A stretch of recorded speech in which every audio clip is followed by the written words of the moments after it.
মাঠে মাঠে ঘাটে যেখান থেকে টিম করে আসেন সবাইকে স্বাগত জানাচ্ছি এশিয়ান রেডিও 90.8 90.8।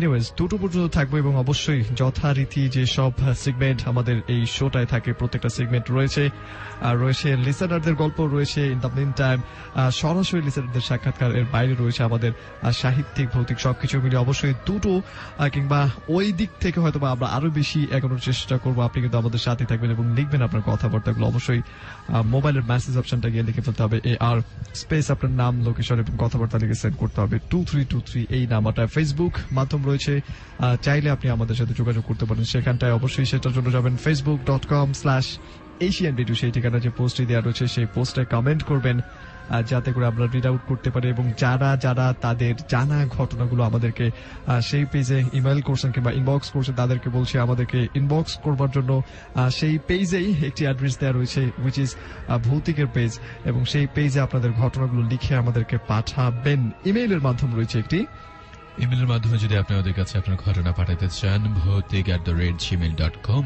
আর যদি আপনার সাথে ঘটেছে অথবা আপনার কোনো বন্ধু অথবা কোনো মাধ্যম থেকে আপনি যদি শুনে থাকেন এরকম কোনো ঘটনা আপনার জানা আছে, সেই ঘটনাটি খুবই ভয়ঙ্কর, সেই ঘটনা আপনি আমাদের কাছে লিখে পাঠিয়ে দিতে পারেন www.facebook.com/bhautik90.8। সেখানে ইনবক্সে এসে বাংলা সুন্দর করে সাজিয়ে গুছিয়ে লিখে আপনার ঘটনাটি লিখে পাঠিয়ে দিবেন, সে প্রত্যাশা আমরা করি। এবং শুরুতেই আপনাদের কাছে বলে দিচ্ছি শুধুমাত্র স্বচ্ছ এবং যেসব ঘটনা শুধুমাত্র আপনার সাথে ঘটেছে কিংবা যে ঘটনাগুলো আপনি জানেন অন্য কোন স্টেশনে এখন পর্যন্ত দেওয়া হয়নি, সেই ঘটনাগুলো আমাদেরকে ইনবক্স যদি করেন তাহলে আমাদের সেটি অন এয়ার করতে অনেক বেশি সুবিধাজনক হয়। শুরুতে আমরা একটি ঘটনা শুনে ফেলবো এবং সেই ঘটনাটা লিখে পাঠিয়েছেন আপনার ভেতর থেকে যে কোনো একজন।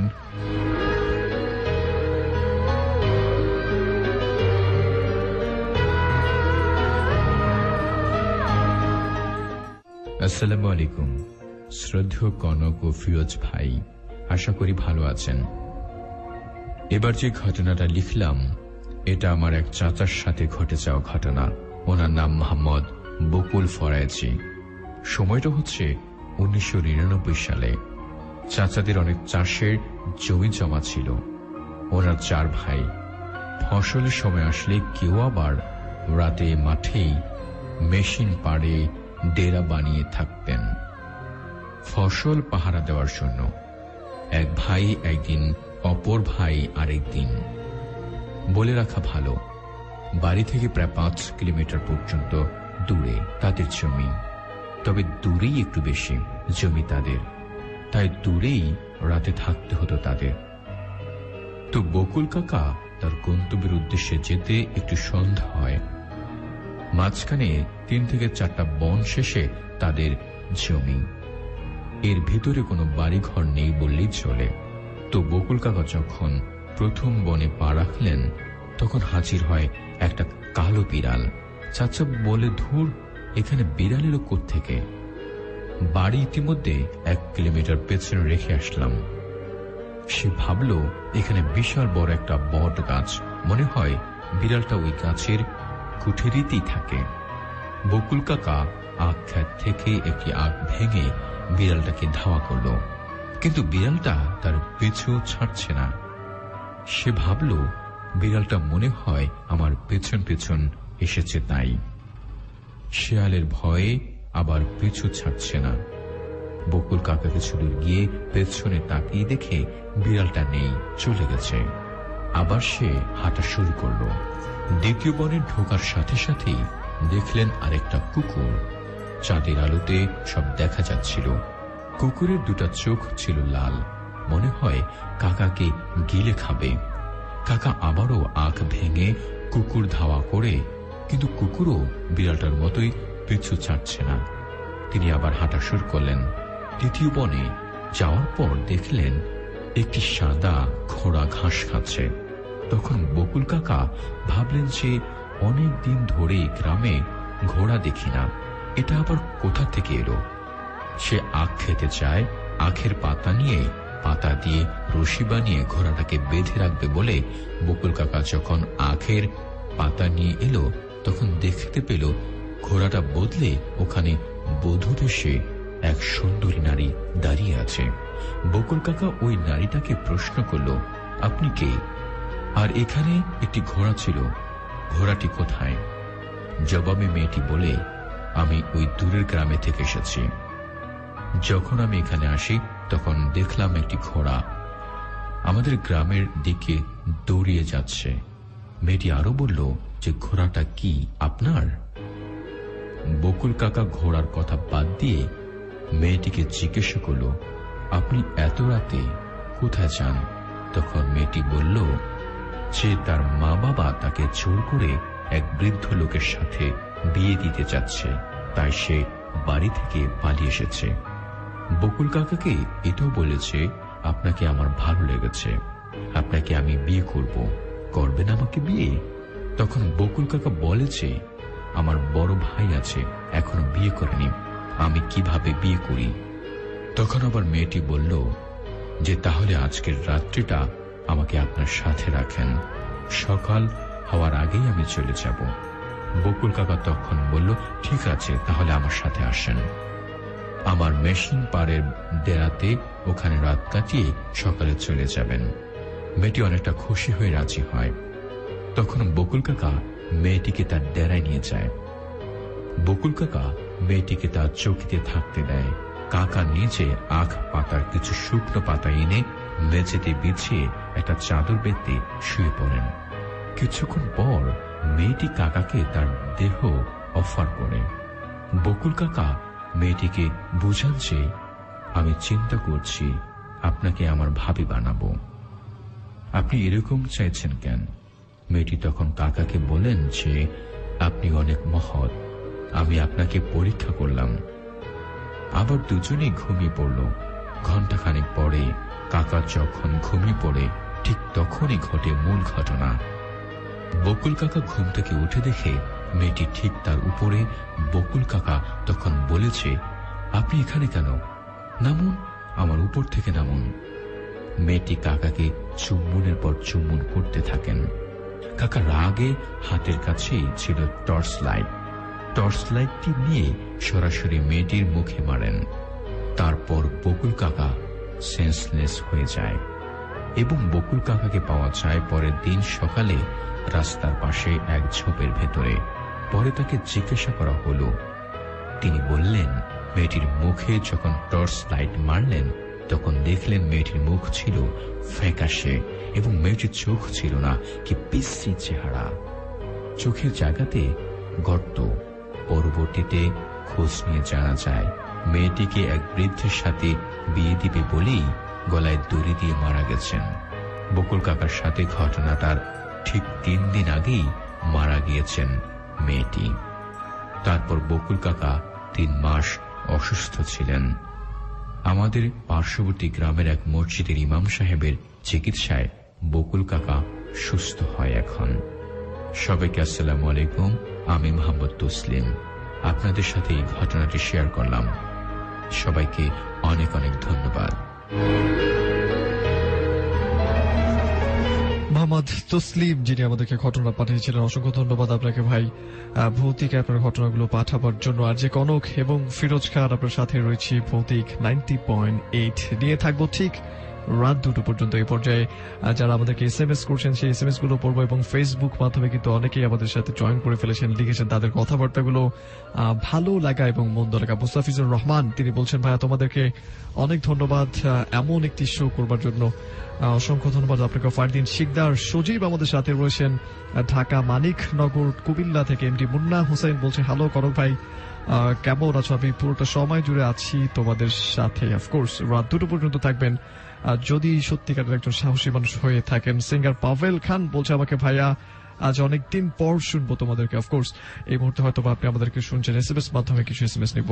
আজকে সে সম্পর্কে এবং আজকে ঘটনাগুলো আপনার কাছে কেমন লাগছে সেই মতামত আপনি আমাদের কাছে লিখে পাঠাতে পারেন। লিখুন আপনার মোবাইলের মেসেজ অপশনে গিয়ে প্রথমে টাইপ করুন AR স্পেস আপনার নাম স্পেস আপনার লোকেশন স্পেস আপনার কথা লিখে পাঠিয়ে দিবেন 2323 নাম্বারটিতে।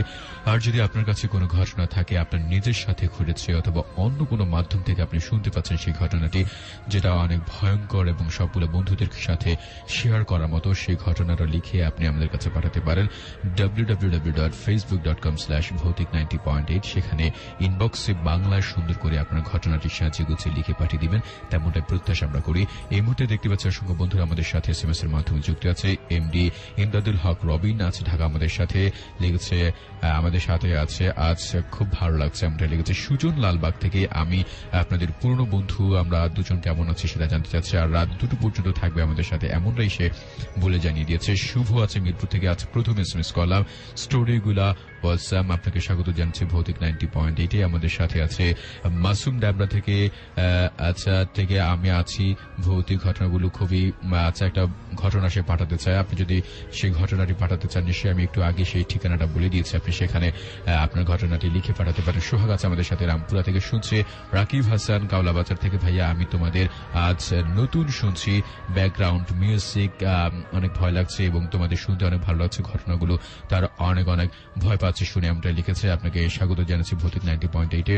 রাসেল আছে আমাদের সাথে, জহিরুল হক হল ঢাকা ইউনিভার্সিটি থেকে, রিডিং রুম থেকে শুনছি, অসাম লাগছে, এমনটাই লিখে আমাদেরকে জানিয়েছে। এবং ফেসবুক মাধ্যমে আপনি জয়েন করবেন facebook.com/Asian Radio, সেই ঠিকানা, সেখান থেকে আপনি আপনার কমেন্টে করে আমাদের পোস্টে শেয়ার করবেন। এবং যারা ইনবক্স করছেন আমাদেরকে ঘটনাগুলো, তারা অবশ্যই ভৌতিকের পেজে ইনবক্স করবেন, এবং সেই অ্যাড্রেসটা কিন্তু আমাদের এশিয়ান রেডিওর ফ্যান পেজ যেটি রয়েছে সেই পেজে দেয়া রয়েছে। এবং স্টুডিওতে এসে যারা ঘটনা শেয়ার করতে চান, তারা AR লিখে স্পেস দিয়ে B90.8 আরেকটি স্পেস দিয়ে নাম এবং সেলফোন নাম্বার লিখে সেন্ড করবেন 2323 এই নাম্বারটায়।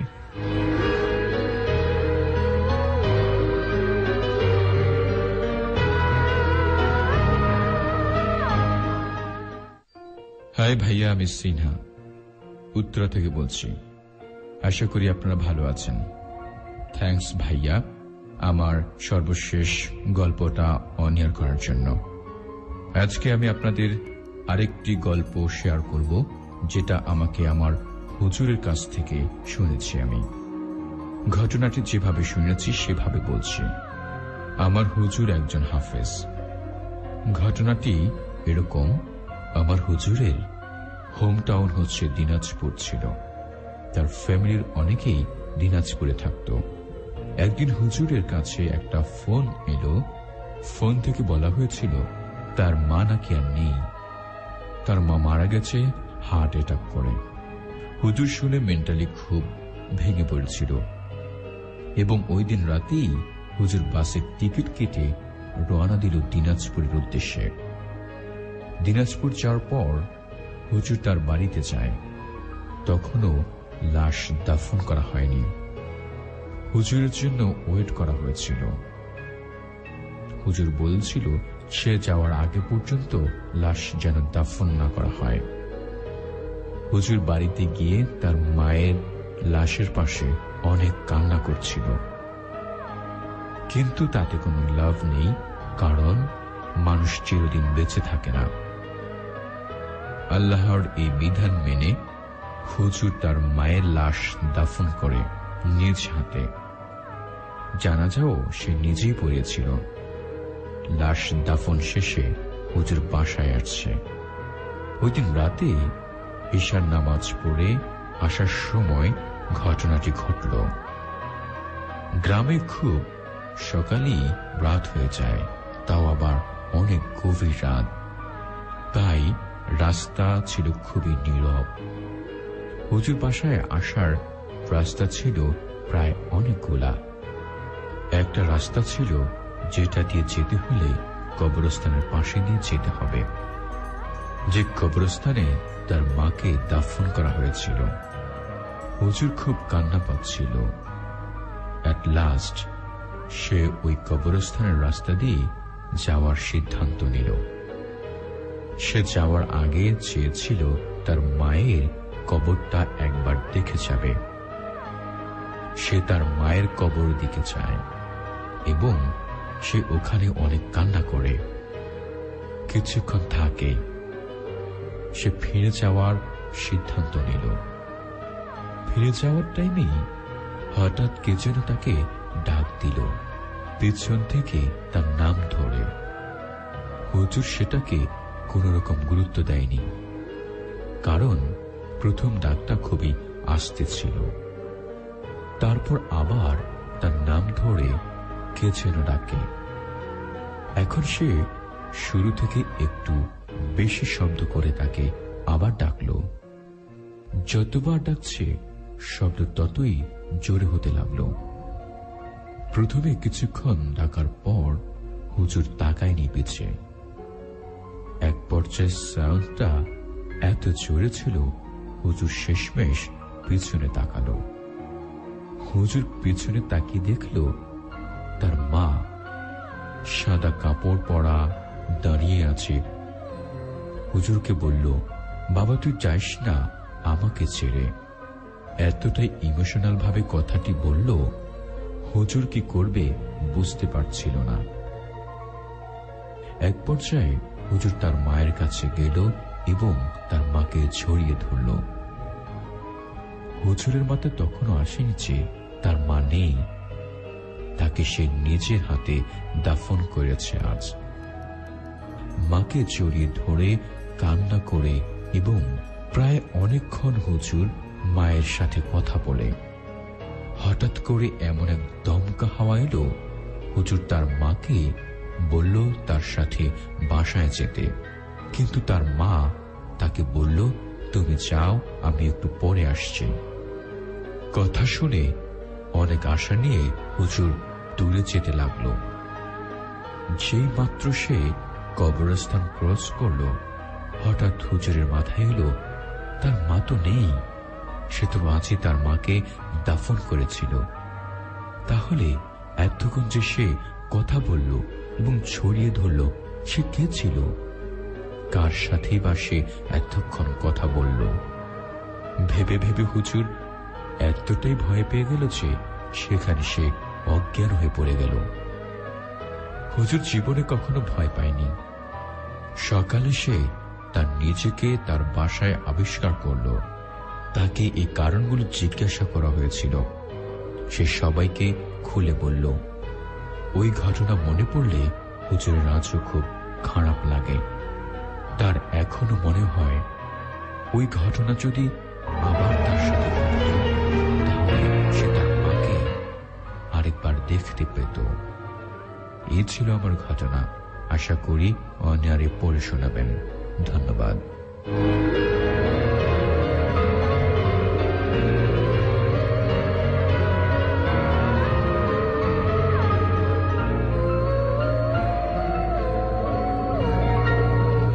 আমরা কিন্তু আরেকটি ঘটনা শুনে ফেললাম। আপনাকে বলছি, আপনার সাথে যদি কোনো ঘটে যাওয়া ঘটনা থাকে তাহলে এখনই দেরি না করে সেটি লিখে ফেলুন, বিকজ আমরা স্বচ্ছ ঘটনা শুনতে চাই, সত্য ঘটনা শুনতে চাই এবং এমন ঘটনা শুনতে চাই যে ঘটনাটি সত্যি ভৌতিক কোনো এপিসোডে এখন পর্যন্ত প্রকাশ করা হয়নি। অবশ্যই আর যে কনক আপনার সাথে রয়েছে, ফিরোজ খান রয়েছেন আপনার সাথে।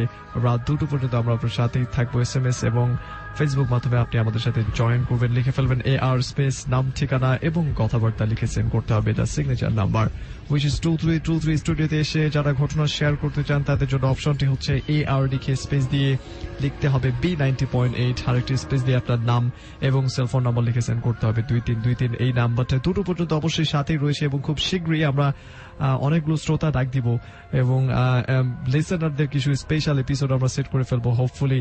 সো আপনার কাছে কোনো ঘটনা থাকলে সেটা দেরি করবেন না এবং যারা যারা স্টুডিওতে এসে শেয়ার করতে পারবেন না তাদের জন্য কিন্তু ফেসবুকে একটি মাধ্যম রয়েছে, facebook.com/ভৌতিক90.8। সেখানে চাইলে কিন্তু আপনি আমাদেরকে ইনবক্স করতে পারেন, যেটি আমরা পড়ে শোনাবো ঠিক এই মুহূর্তে। আপনার জন্য অনেকগুলো ইনফরমেশন ওয়েট করছে। রহস্যময় সাইলেন্স জোন নামক একটি জায়গা, যেটি ঠিক বারমুডা ট্রায়াঙ্গেলের ঠিক একই অক্ষরে অবস্থিত। সেই এলাকার কিছু রহস্যময়তা নিয়ে আপনার সাথে কথা বলবো। ঠিক এই মুহূর্তে আমরা কিছু SMS পড়ে নিতে চাই।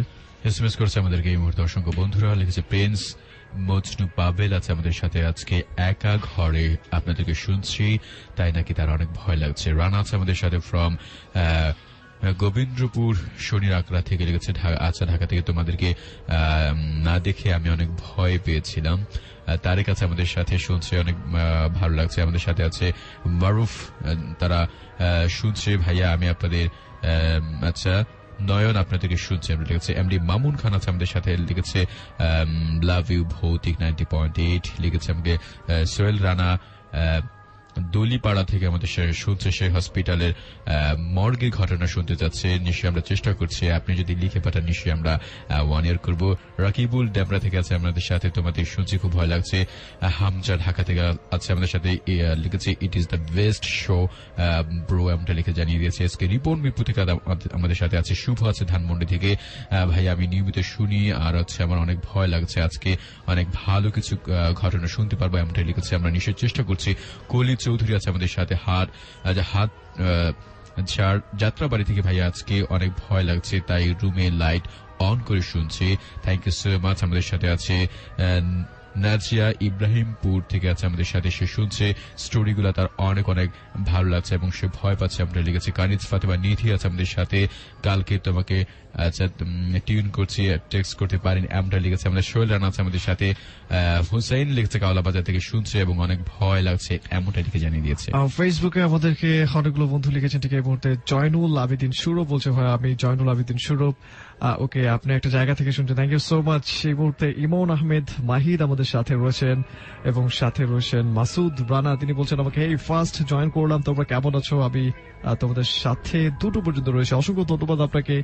যারা 2টো পর্যন্ত থাকে বেসিক্যালি তাদের জন্য অনেকগুলো সেগমেন্ট ওয়েট করে, বিকজ আমরা একটার পর কিন্তু একটা ভৌতিক সাহিত্য নামক একটি সেগমেন্ট করেছি, যে সেগমেন্টটি অলরেডি অনেকের কাছে খুব বেশি ভালো লেগেছে এবং সেই সেগমেন্টটি নিয়ে আমরা অনেক বেশি আশাবাদী। আপনি অবশ্যই মিস করবেন না, একটার পর হোপফুলি আজকে আমরা সেটা প্লে করবো। মাহিন ইসলাম সাগর আমাদের সাথে রয়েছেন এবং এই মুহূর্তে রয়েছেন হাফিজ মৃধা। ফেসবুক মাধ্যমে জয়েন করবার নিয়ম হচ্ছে facebook.com/AsianRadio। সেই ঠিকানা গিয়ে যে পোস্টটি দেওয়া রয়েছে সেই পোস্টে কমেন্ট করে সেটি রিড আউট করবার চেষ্টা করবো, শেয়ার করবেন আপনার বন্ধুরা যাতে মিস না করে ফেলে। এবং এই মুহূর্তে যে ইনফরমেশন গুলো আপনার জন্য ওয়েট করছে, রহস্যময় সাইলেন্স জোনের একটি জায়গা।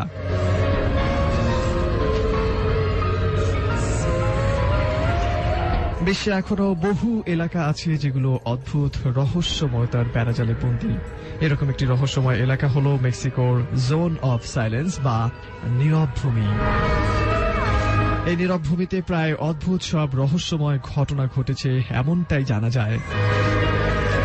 রহস্যময় সাইলেন্স জোনের অনেকগুলো বৈশিষ্ট্য রয়েছে এবং কিছু বৈশিষ্ট্য, যে বৈশিষ্ট্যগুলো সবার কাছে, যারা বিশেষজ্ঞ রয়েছে তাদের কাছে ভৌতিক মনে হয়েছে এবং সায়েন্সের অনেক বাইরে, সেই সব বৈশিষ্ট্যের মধ্যে কিছু বৈশিষ্ট্য ঠিক এই মুহূর্তে আপনাদের সামনে আমি উপস্থাপন করছি। এর চতুর্দিকে ঘুটঘুটে অন্ধকার, রহস্যময়ের ভুতুরে পরিবেশ, সেই সাথে রাতের গুমুট আধারে উল্কা বৃষ্টি হয়ে থাকে সাইলেন্স জোন নামক সেই জায়গায়। কেউ যদি সেখানে টেপ রেকর্ডার বাজাতে থাকে তবে হঠাৎই সেটা থেমে যায়। এই এলাকায় হঠাৎ করে চলন্ত গাড়ির স্টার্ট বন্ধ হয়ে যায়, এমনটাই কথিত রয়েছে এবং অনেকটাই সেরকম ঘটনাগুলো খুব বেশি কমন ঘটনা, এমনটাই বলা হয়ে থাকে। জোন অফ সাইলেন্সের যারা আশেপাশে গিয়েছে তারা এমনটা বলে থাকে। এবং এই এলাকার সব থেকে মজার ব্যাপার হলো জোন অফ সাইলেন্স এবং কুখ্যাত বারমুডা ট্রায়াঙ্গেল একই অক্ষাংশে অবস্থিত, যেটি আমি একেবারে শুরুতে বলেছি, একই অক্ষাংশে অবস্থিত বারমুডা ট্রায়াঙ্গেল। আপনারা অলরেডি জেনে থাকবেন যে বারমুডা ট্রায়াঙ্গেল পুরো ওয়ার্ল্ডের মধ্যে একটি রহস্যময় জায়গা, যেখানটায় একের পর এক জিনিস ছুঁষে নিচ্ছে বেসিক্যালি। এবং বারমুডা ট্রায়াঙ্গেলের যে অক্ষাংশটা রয়েছে ঠিক একই অংশে রয়েছে জোন অফ সাইলেন্স, যেটি রিসেন্টলি আবিষ্কৃত হয়েছে। এই মরুভূমির পোকামাকড়গুলো সাধারণত পোকামাকড়ের চেয়ে 2 থেকে 3 গুণ বেশি হয়ে থাকে, যেটি অস্বাভাবিক অনেকে মনে করে থাকেন। এখানে প্রায় নিয়মিত রাতের বেলা উল্কাপিণ্ড ছিটকে পড়তে দেখা যায় এবং জোন অফ সাইলেন্সের পাথরগুলো এমন ভুতুরে যে সেখানে যদি কোনো কম্পাস নিয়ে যাওয়া হয় সেই কম্পাসটি নষ্ট হয়ে যায়, এমনটাই কথিত রয়েছে। পাইলটরা অভিযোগ করেন এই এলাকার উপর দিয়ে উড়ে যাওয়ার সময় তাদের সবকিছু কেমন যেন বিভ্রান্তিকর মনে হয়।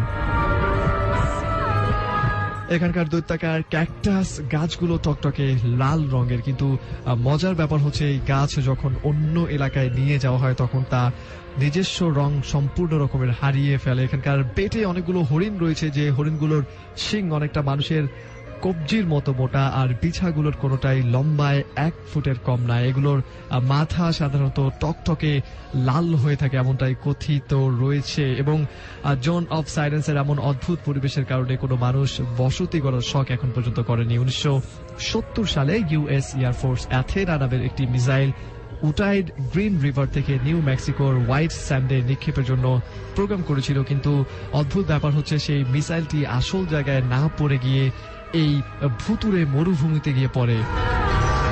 যারা সে মিসাইলটিকে প্রোগ্রাম করেছিল তাদের গবেষকদের মতে এই মিসাইলটি সেখানটায় গিয়ে পড়েছিল কোনো এক অজানা শক্তির কারণে, এমনটাই বিশ্বাস করে থাকে সেখানকার বিশেষজ্ঞরা।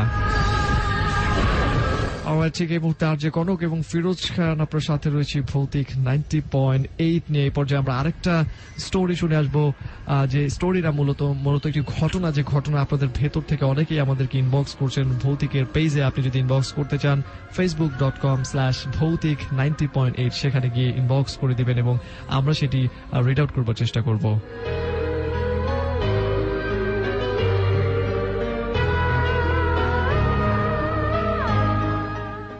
আমি নূর, BA থার্ড ইয়ারে পড়ি। আজ যে ঘটনাটি আপনাদের সাথে শেয়ার করব তা আমার চাচির কাছ থেকে শুনেছি। ঘটনাটা ঘটে চাচির বাবার সাথে। চাচি তখন ছোট, তার বয়স 12 কিংবা 13 হবে। চাচির বাবা থাকতো বিক্রমপুরে, বাড়ির পাশে ছিল পদ্মা নদী।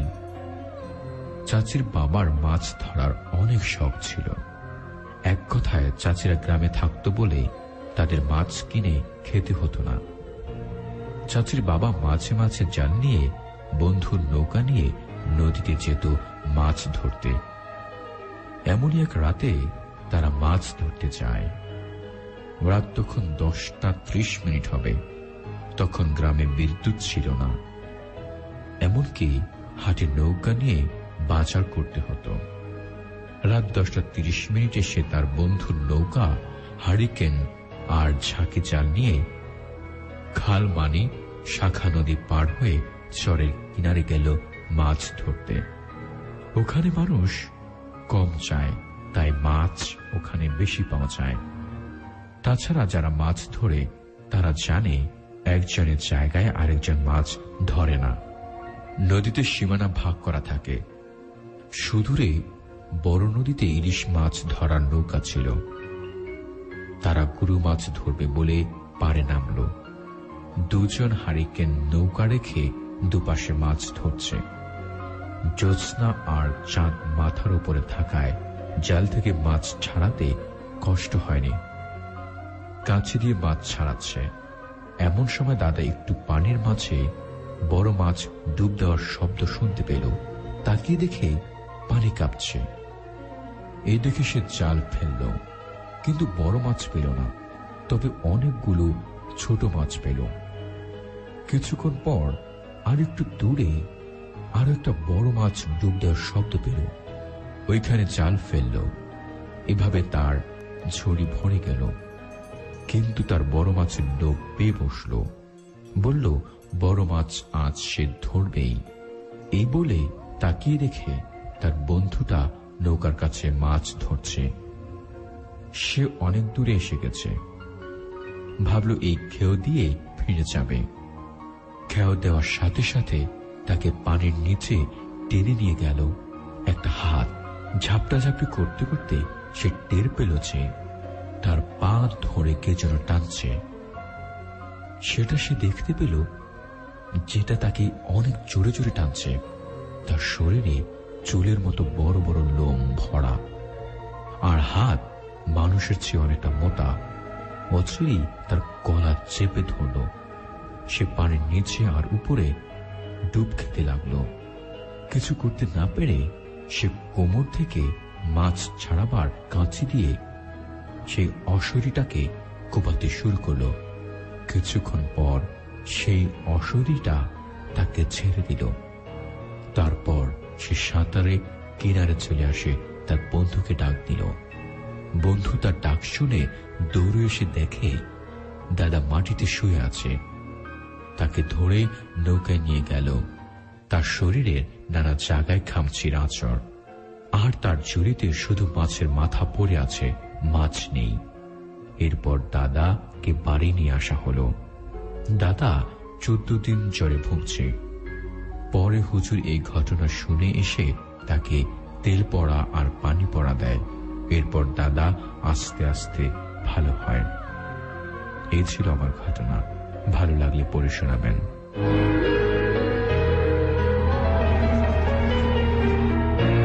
আরেকটা ঘটনা আমরা শুনে ফেললাম, আর যে কনক এবং ফিরোজ খান আছে আপনার সাথে ভৌতিক 90.8 এই মুহূর্তে ফেসবুক মাধ্যমে অনেকে আমাদের সাথে বলছে আমি আর আমার কাজিন একসাথে শুনছি এবং প্রচন্ড ভয় লাগছে। সুমন আলী আমাদেরকে লিখেছেন, বলছেন যে আমি টেনশনে ছিলাম কেন শুরু হচ্ছে না। অলরাইট, আর শুরু হয়ে গেছে, অবশ্যই আপনি সেটা এনজয় করছেন। আর রোদস্বী পুরম আমাদেরকে রয়েছেন আমাদের সাথে, বলছেন হ্যালো ভাই, আমি আপনাদের নতুন ফ্রেন্ড, ভয় লাগছে বিশেষ করে হরন সাউন্ডটা। অবশ্যই থ্যাংক ইউ, হরর সাউন্ডটা ভয় লেগেছে সেটার জন্য। এবং বলেছেন আরিয়ান খান আমাদের সাথে রয়েছেন, প্রথম গল্পটা অস্থির হয়েছে এবং আপনার কাছে কিছু ঘটনা রয়েছে। ঘটনা যদি থাকে আপনার কাছে তাহলে আপনি যেখানে কমেন্ট করেছেন তার উপরে একটি লিঙ্ক দেওয়া রয়েছে আমাদের ভৌতিকের পেজের, সেই পেজে যদি আপনি আমাদেরকে ইনবক্স করে দেন তাহলে আমরা সেটি ফিরোজ খানের কণ্ঠে শুনতে পারবো।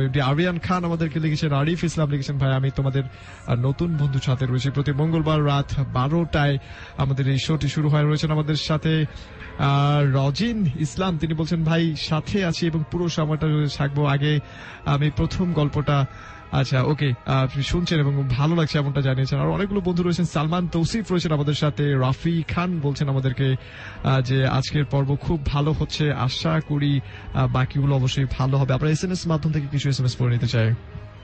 আপনাদেরকে বলছি আমাদের সাথে SMS এর মাধ্যমে জয়েন করতে পারেন, জানা দিতে পারেন আপনার কথাবার্তাগুলো,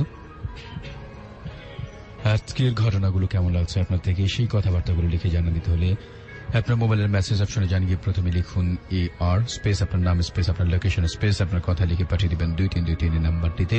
লিখেছে আমাদেরকে মোহাম্মদ জুনায়েদ নারায়ণগঞ্জ থেকে, লিখেছে আমি অল টাইম ভৌতিক 90.8 মিস করি। আমরা লিখেছে রব্বি আছে আমাদের সাথে মধুবাগ থেকে, প্রথম গল্পটা তার অনেক ভালো লাগছে। রকিব হাসান আছে আমাদের সাথে ঢাকা এয়ারপোর্ট থেকে, ভাইয়া আমার তোমাদের আজ নতুন শুনছি আমি, আর অনেক ভালো লাগছে। আমরা লিখেছে স্বাগত জানাচ্ছি আপনাকে ভৌতিক 90.8-এ।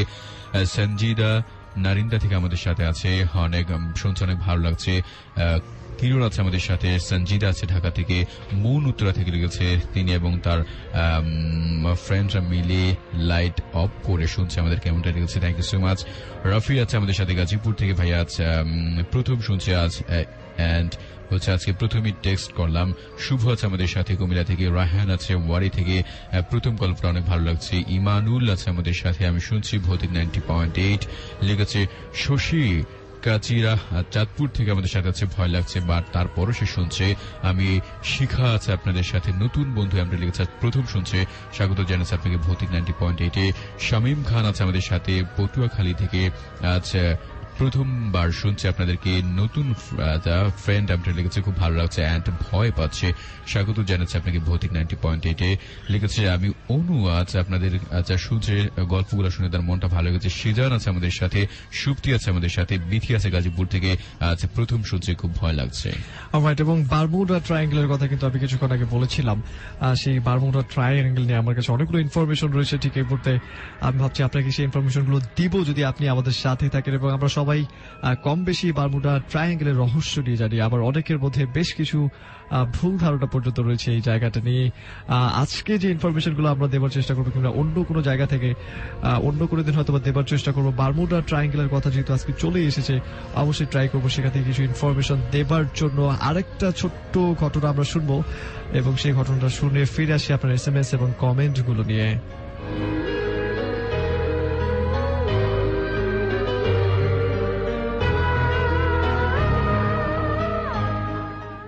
আমি আকিকুজ্জামান পান্থ ময়মনসিংহের তারাকান্দি থেকে বলছি। আমার বয়স কম থাকায় স্টুডিওতে আসা সম্ভব হয়নি। আমি আজ যে ঘটনাটা আপনাদের সাথে শেয়ার করছি তা আমার ডক্টর আঙ্কেলের কাছ থেকে শোনা। তিনি তখন MBBS পাশ করে কোন একটা বেসরকারি হসপিটালে নতুন জয়েন করলেন। তিনি জুনিয়র থাকায় তাকে অনেক প্র্যাকটিস করতে হতো। তিনি তার হেল্পার রাফিক আঙ্কেলকে সাথে করে পোস্টমর্টেমের কাজ করত। একদিন গভীর রাতে জামালপুর সদর থানার এক কনস্টেবল একটা লাশ নিয়ে এলো। তো আঙ্কেল রাফিক আঙ্কেলকে সাথে নিয়ে লাশ কাটা ঘরে ঢুকলো। তো আঙ্কেল যত তাড়াতাড়ি তার মতো করে কাজ শুরু করে দিল। তখন রাফিক আঙ্কেলের বাথরুমের চাপ পড়ল। তো সে আঙ্কেলকে বলে বাথরুমে চলে গেল। তখন আঙ্কেল কাজে ব্যস্ত ছিল বিধায় ততটা খেয়াল করেনি। একসময় আঙ্কেলের একটি ছড়ির প্রয়োজন হল। তখন তিনি রাফিক আঙ্কেলকে ইশারা করে ওই জিনিসটা দেওয়ার জন্য হাত বাড়ালো। তো বলে রাখা ভালো, ততক্ষণে রাফিক আঙ্কেল বাথরুম থেকে আসেনি, কিন্তু হঠাৎ একটা হাত ওই ছুরিটা আঙ্কেলকে এগিয়ে দিল। তিনি তখন ছুরিটা নিয়ে কাজ শুরু করল। আচমকা আঙ্কেলের স্মরণ হলো যে রাফিক তো বাথরুমে, তাহলে এটা এগিয়ে দিল কে আমাকে? তখন তিনি লাশের মুখের দিকে তাকালো। এই সময় আঙ্কেল যা দেখল, সে আঙ্কেল গল্পটা বলার সময় আঙ্কেলের শরীরের সমস্ত লোম দাঁড়িয়ে গিয়েছিল। তিনি যা দেখলেন তা তিনি দেখার জন্য কোনো মতেই প্রস্তুত ছিলেন না। তিনি দেখলেন লাশটা তার দিকে তাকিয়ে বিশ্রীভাবে হাসছিল। এই দৃশ্য দেখে আঙ্কেল রুম থেকে তাড়াতাড়ি চলে আসতে লাগলেন। তারপর তিনি দেখলেন দরজার সামনে লোকটি ফাঁসি দিয়ে ঝুলছে। এই দৃশ্য দেখে তিনি তা সহ্য করতে পারেননি। তিনি একটা জোরে চিৎকার দিয়ে জ্ঞান হারিয়ে ফেললেন। তখন রাফিক আঙ্কেল চিৎকারের শব্দ শুনতে পেয়ে আঙ্কেলকে এসে দেখে ফ্লোরে পড়ে আছে। সকালে আঙ্কেলের জ্ঞান ফিরে আসলে তিনি তাকে আবিষ্কার করলেন রেস্ট রুমে। তিনি তখন ওই কনস্টেবলের কাছ থেকে যে লাশটা নিয়ে এসেছিল তার কাছ থেকে লাশের সম্পর্কে জানতে চেয়েছিল। তখন ওই পুলিশ তাকে জানালো এই লাশটা তার বাবা মায়ের সাথে রাগ করে সুইসাইড করে। এই ছিল আমার ঘটনা। ভালো লাগলে পড়ে শোনাবেন।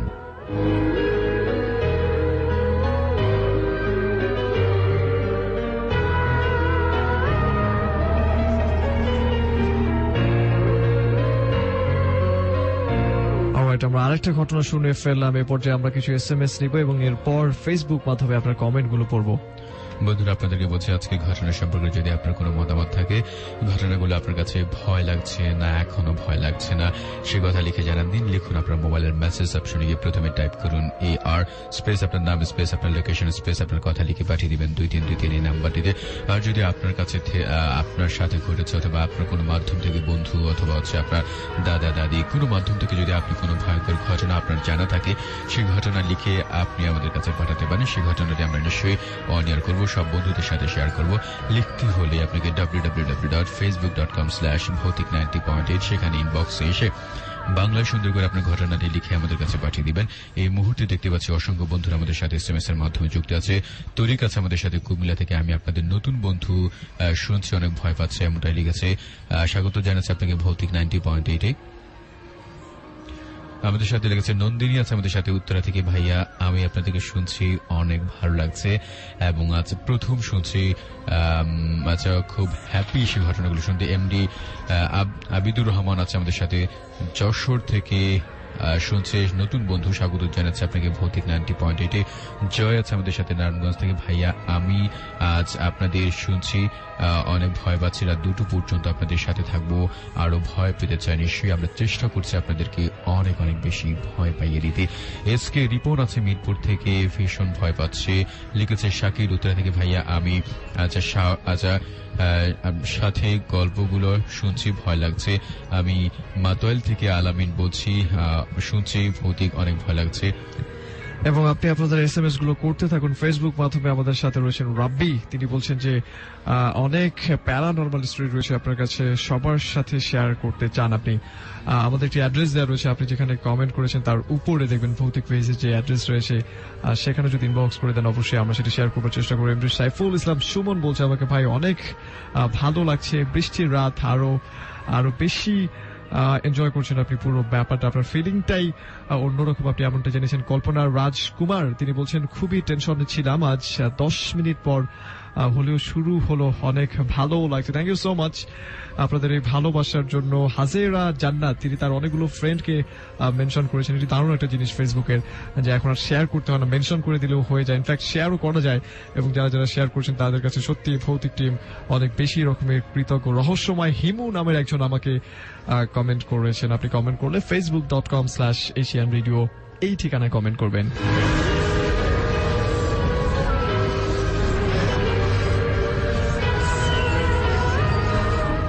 আমরা সবাই কম বেশি বারমুডা ট্রায়াঙ্গেলের রহস্য নিয়ে জানি, আবার অনেকের মধ্যে বেশ কিছু ভুল ধারণা রয়েছে বারমুডা ট্রায়াঙ্গেল সম্পর্কে।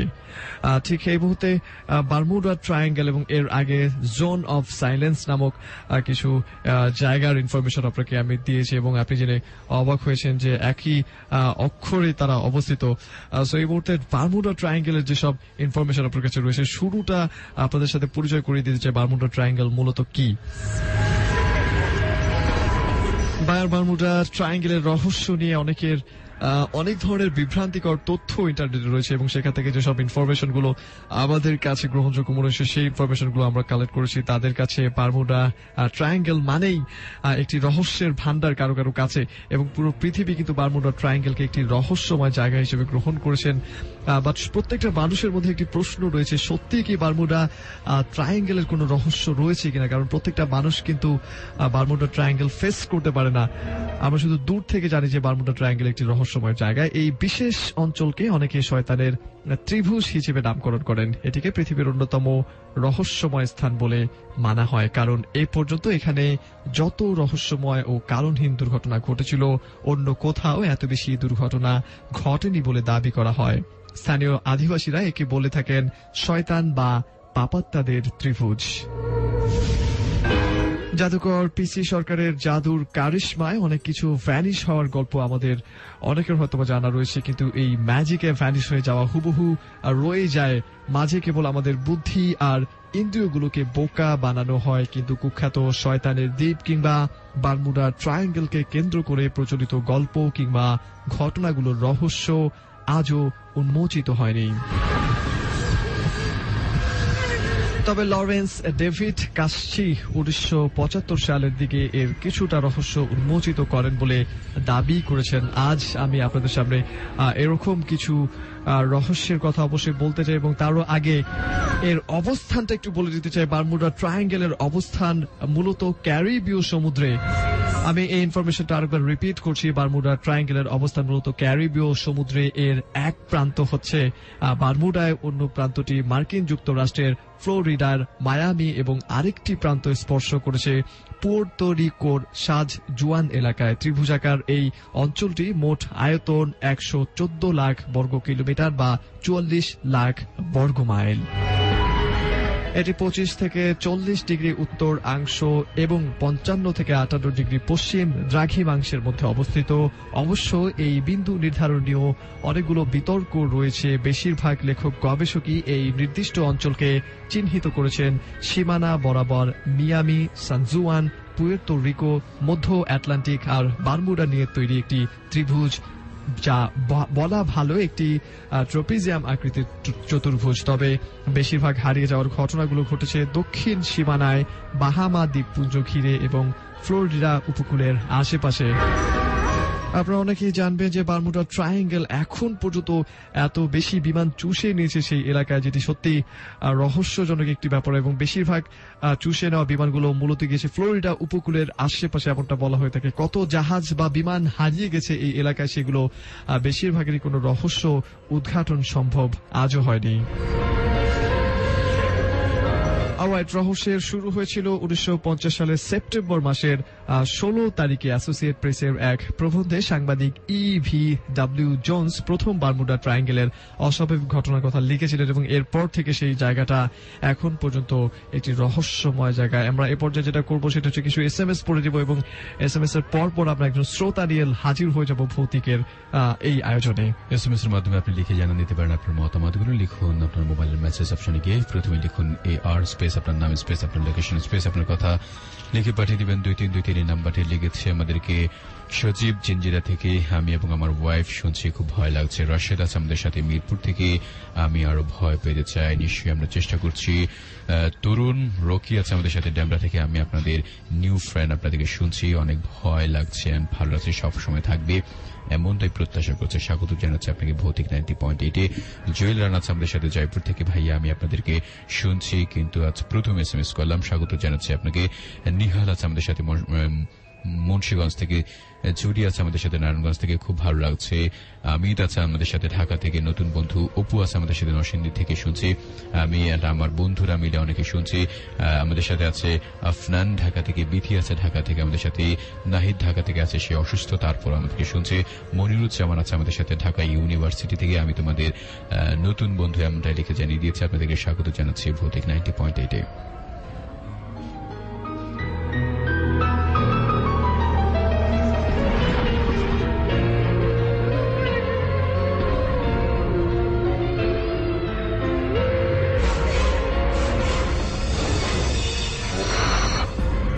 শ্রোতা, এ পর্যায়ে আমরা চলে যাবো একজন শ্রোতার কাছে, যিনি স্টুডিওতে এই মুহূর্তে আমাদের সাথে রয়েছেন। তার কাছ থেকে শুনবো তার সাথে ঘটে যাওয়া কিংবা তিনি জানেন এমন কোন ঘটনা। আপনাকে স্বাগত জানাচ্ছি এশিয়ান রেডিও 90.8 FM-এ। আসসালামু আলাইকুম, আমার নাম হচ্ছে মোহাম্মদ সারোয়ার। তো আমার গ্রামের বাড়ি হচ্ছে রংপুরে। তো আমি ঢাকায় একটা জব করতেছি। তো আজকে যে জন্য আমার এখানে আসা, সেটা হচ্ছে যে আমার জীবনে ঘটে যাওয়া সবচেয়ে একটা ভয়ানক ঘটনা।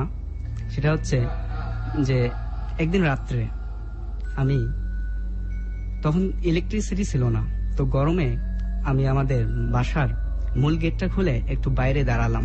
গাছের আর কি দেখা যাচ্ছে যে খুব শীতল আর কি, মৃদু বাতাস বইছে। তো আমি কিছুক্ষণ দাঁড়িয়ে থাকলাম, তো কোনো কিছু তখন আমি ফিল করলাম না। তো তারপর হঠাৎ করে আমার চোখটা আমার জেঠু ভাইয়ের ঘরের দিকে যায়। তো আমি সেখানে দেখতে পারি যে আমার জীবনে আমি এত বড় কুকুর কখনো দেখিনি। তো কুকুরটা ঠিক এত বড় ছিল। আচ্ছা, মানে এটা স্বাভাবিক কুকুরের থেকে অনেক বেশি বড়, অনেক বড় ছিল। আচ্ছা, অলরাইট। এটা সময়টা ঠিক কতটার দিকে হবে? তখন ঠিক ফজরে আজানের আগে হবে। আচ্ছা, ওকে। মানে এত রাতে আপনি বের হয়েছেন বাতাস খাবার জন্য শুধুমাত্র? হ্যাঁ, আমি মনে করছিলাম যে এখন তো ফজর হয়ে গেছে, মানে তখন কিন্তু ভরা পূর্ণিমা ছিল। আচ্ছা। তো তারপর আমি দেখতে দেখতে লক্ষ্য করলাম যে কুকুরটার ঠিক এক হাতের মতো একটা জিভ, লাল জিভ বেরিয়ে আছে। আচ্ছা, মানে জিহ্বাটা অনেক লম্বা একটা জিহ্বা ছিল। হ্যাঁ, আচ্ছা। সে আমার দিকে তাকিয়েছিল, আর তার দেখছিলাম যে তার চোখগুলো কেমন যেন লাল লাল জ্বলতেছিল। তো প্রথমে দেখার পর আমি কেমন জানি একটু ভয় অনুভব করলাম। তারপর নিজে নিজে ভাবলাম যে না, আসলে জিনিসটা কি, দেখতে হবে। তারপর নীরবে দাঁড়িয়ে থাকলাম। ঠিক তার কিছুক্ষণ পরেই দেখলাম যে হঠাৎ করে একটা মানুষ হয়ে গেল, সাদা, যার কোনো ফেস বোঝা যাচ্ছে না। মানে সেই কুকুরটাই একটা মানুষে পরিণত হয়ে গেল। দেখার সঙ্গে সঙ্গে আমি চোখটা বন্ধ করলাম। আমার পুরো গাও শিউরে উঠল। সাহস পাচ্ছি না যে চোখটা খুলে দেখব। তারপর অনেক চেষ্টা করে চোখটা খুলে দেখি যে ঠিক ওই মানুষটার কোনো পা নেই। মানুষটা দেখতেছি যে এইভাবে লাফাইতে লাফাইতে আমাদের বাড়ি থেকে ঠিক 100 গজ দূরে আমাদের পারিবারিক কবরস্থান, সেখানে যাচ্ছে। তো ওখানে গিয়েই দেখলাম যে ঠিক একটা প্রথম কবরটা, ওখানে গিয়ে আলোটা উধাও, মানুষটাকে আর দেখা যাচ্ছে না। আচ্ছা। তারপর আমি এরপর কিছু দেখি নাই। তারপর আমার ফ্যামিলির সঙ্গে আরো এরকম কিছু ঘটছে। সেটা হচ্ছে যে আমার কাজী, তো এক সন্ধ্যাবেলায় ঠিক মাগরিবের আজান দিবে তার আগে আগে আমাদের বাড়ির পাশে একটা কিন্তু বড় পুকুর আছে। তো পুকুরে পরেই এই 100 ফিটের মধ্যেই একটা কালভার্ট হবে। তো ওখানে আমরা সবাই মিলে সন্ধ্যার সময় আড্ডা দিতাম। তো সেদিন আমরা কেউ যাইনি, ও একাই গিয়েছিল। কিন্তু আমি আগে আমার দাদার কাছ থেকে শুনতে পাইছি যে ওখানে ওই দিক দিয়ে জিনের আসা যাওয়ার রাস্তা ছিল। আচ্ছা। তো হঠাৎ করে সে একাই ওখানে দাঁড়াইছিল। হঠাৎ করে সে শুনতে পারে যে দূর থেকে কেমন জানি একটা ভয়ঙ্কর আওয়াজ নাকি আসতেছে। আচ্ছা আচ্ছা। তারপর সে যত ওয়েট করে ততই তার মানে সাউন্ডটা আর কি কাছে আসতেছে। তারপর সে বোঝার চেষ্টা করলো যে আসলে এটা কি। আর আমাদের গ্রামটা হচ্ছে এমন যে পুরো ফাঁকা, মাঝেই কয়েকটা বাড়ি, আর চতুর্দিকে আর কি ধান চাষাবাদ এগুলো হয়। তো তারপর ও দেখতেছিল যে আওয়াজটা তার দিকে ক্রমশ কেন জানি এগিয়ে আসতেছে। সে বোঝার চেষ্টা করলো যে আসলে এটা কিসের আওয়াজ আসতেছে। সে একটু এইভাবে ঘুরে দেখার চেষ্টা করে, কিন্তু ঘুরে দেখার পরেই সে এটা দেখার পরেই একটা চিৎকার দিয়ে ওঠে। সে দেখতে পারে যে 4টা সাদা মানুষ একটা লাশ ঘাড়ে করে নিয়ে যাচ্ছে। আচ্ছা, সে দেখার সঙ্গে সঙ্গে মানে সেন্সলেস হওয়ার মতো অবস্থা, চিৎকার দেয়, বাড়ি থেকে সবাই দৌড়ে যায়। তারপর যে বলি যে আসলে তোমার হয়েছে কি, সে তখন কিছুই বলতে পারে না। অবশ্য এই ঘটনাটা 2 দিন পর অনেক কিছু করে তার কাছ থেকে শোনা হয়। তারপর একদিন আমাদের বাড়িতে ঘটা, একদিন রাত্রে আমার, সেটা হচ্ছে আঙ্কেলের সঙ্গে এটা হয়েছে। তো সবাই ঘুমাইছি, ঠিক রাত 1:30 থেকে 2টা এরকম সময় হবে। তো এত রাতে হঠাৎ করে আমার আঙ্কেলের বাড়ির মূল ফটকের দরজায় এসে 2বার নক করা হয়। তারপর তার নাম ধরে ডাকা হয়। আচ্ছা, তারপর তিনি প্রথম ডাকে কোনো সাড়া দেননি, দ্বিতীয় ডাকে হয়তো উনি আবার 5 ওয়াক্ত নামাজ পড়তেন। তো উনি মনে করছিল যে আসলে বয়স হয়েছে তো। আর আবার আমাদের এক গ্রাম আশপাশে প্রতিদিন আজানের পর ওনাকে ডাক দিতেন যে মতিয়া চল নামাজে যাই। আচ্ছা আচ্ছা। তো উনি সেটাই মনে করছিলেন। তো ঘুম থেকে উঠে বরাবর মতো উনি দরজা খুলেন। দরজা খুলেই উনি নাকি দেখতে পান যে 3টা মহিলা আসমান জমিন তার সামনে দাঁড়িয়ে। আসমান জমিন বলতে এত উঁচু, এত উঁচু আর লম্বা। আচ্ছা। আর তিনি লক্ষ্য করলেন যে তাদের চুলগুলো নাকি উস্কো খুস্কো, খুব বড় বড় চুল, আর চোখগুলো মনে হয় যে আপনার বিড়ালের চোখ যেরকম ওরকম জ্বলতেছে। আচ্ছা। আর বলতেছে যে আজকে আমরা তোকে নিয়ে যাব। আচ্ছা। এই কথাটা বলার সঙ্গে সঙ্গে উনি করে একটা চিৎকার দেয়, মানে ওনার যে সহধর্মিনী আছে তাকে ডাক দেয়। ডাক দেওয়ার পরে উনি ছুটে আসেন। তারপর উনি এসে কিন্তু কিছু দেখতে পারেননি। তারপর উনি এই অবস্থায় অসুস্থ হয়ে যায়। 10-12 দিন এরকম অসুস্থ থাকে। তারপর আমরা গ্রামের বিভিন্ন রকম ঘরোয়া চিকিৎসা করি, যেমন কবিরাজ এরকম ডাকা হয় একদিন বাড়িতে। তো যাতে উনি আসার পর পুরো বাড়িটাকে আগে বন্ধ করে নেন, তারপর ওনার শরীরটাকে বন্ধ করে নেয়। আচ্ছা। বন্ধ করার পর তারপর ওনাকে বলা হয় যে আসলে আপনি কি দেখেছিলেন। উনি তখনও কিছু বলতে পারে না। তারপর আবারও তাকে বলা হয় যে আপনি কি দেখেছিলেন বলুন। তারপর উনি আস্তে আস্তে কথা বলা শুরু করলো। তিনি বলতেছেন যে আমি যেটা দেখেছিলাম সেটা আমার জীবনে আমি কখনো দেখিনি। 3টা মহিলা এত উঁচু আর এত লম্বা আমার সামনে দাঁড়িয়েছিল, আর তাদের চোখগুলো ছিল পুরো ইয়ার মতো, রক্তমাখা চোখের মতো, এরকমই আর কি। এক কথায় যে বিড়ালের চোখে অন্ধকারে যে লাইট করলে, শো করলে যেরকম আর কি একটা দেখা যায় ওইরকম। তো তারপর এরকম উনি ওনাকে তাবিজ দেয়, আমাদের গ্রাম্য ভাষায় আর কি তাবিজ বলা হয়। তারপর পানি পড়া এসব বিভিন্ন রকম করে, বাড়িতে চারদিকে 4টা তাবিজ পুঁতে দেয়। তারপর তার যে ঘরে উনি থাকেন সেটাতে তাবিজ একটা করে দেয়। তো এভাবে কিছুদিন যাওয়ার পর তিনি আবার একটা জিনিস দেখতে পান। সেটা হচ্ছে যে উনি ওনার কাজের জন্য বাইরে হয়েছেন। তো সেই সময় উনি রাস্তা, পাকা রাস্তা, তো একটা মসজিদ সামনে আসছে, ঠিক তখন দুপুরে আজান দেওয়ার আগে। তো দেখতেছে যে রাস্তা ফাঁকা, রাস্তায় কিছু নাই, কিন্তু চোখের পলকে নিচের দিকে প্যাডেলের দিকে তাকাতেই সে দেখতে পারে সে নাকি এক হাত খানেক একটা সাপকে চাপা দিছে। আচ্ছা। তারপর সে দেখতে পারে যে আসলে সাপটা মরলো কিনা, সেজন্য সাইকেলটা ব্রেক করছে। তারপর ঘুরে দেখতে পায় যে সাপটা ঠিক রাস্তার বাম সাইডে একটা খেজুর গাছ আছে। আচ্ছা। ওই খেজুর গাছ দিয়ে সাপটা উঠে তার দিকে তাকিয়ে তাকে নাকি বারবার জিব্বা দেখাচ্ছিল। আচ্ছা আচ্ছা। তারপর ওনার জীবনের এই দুইটাই আর কি ঘটনা ছিল।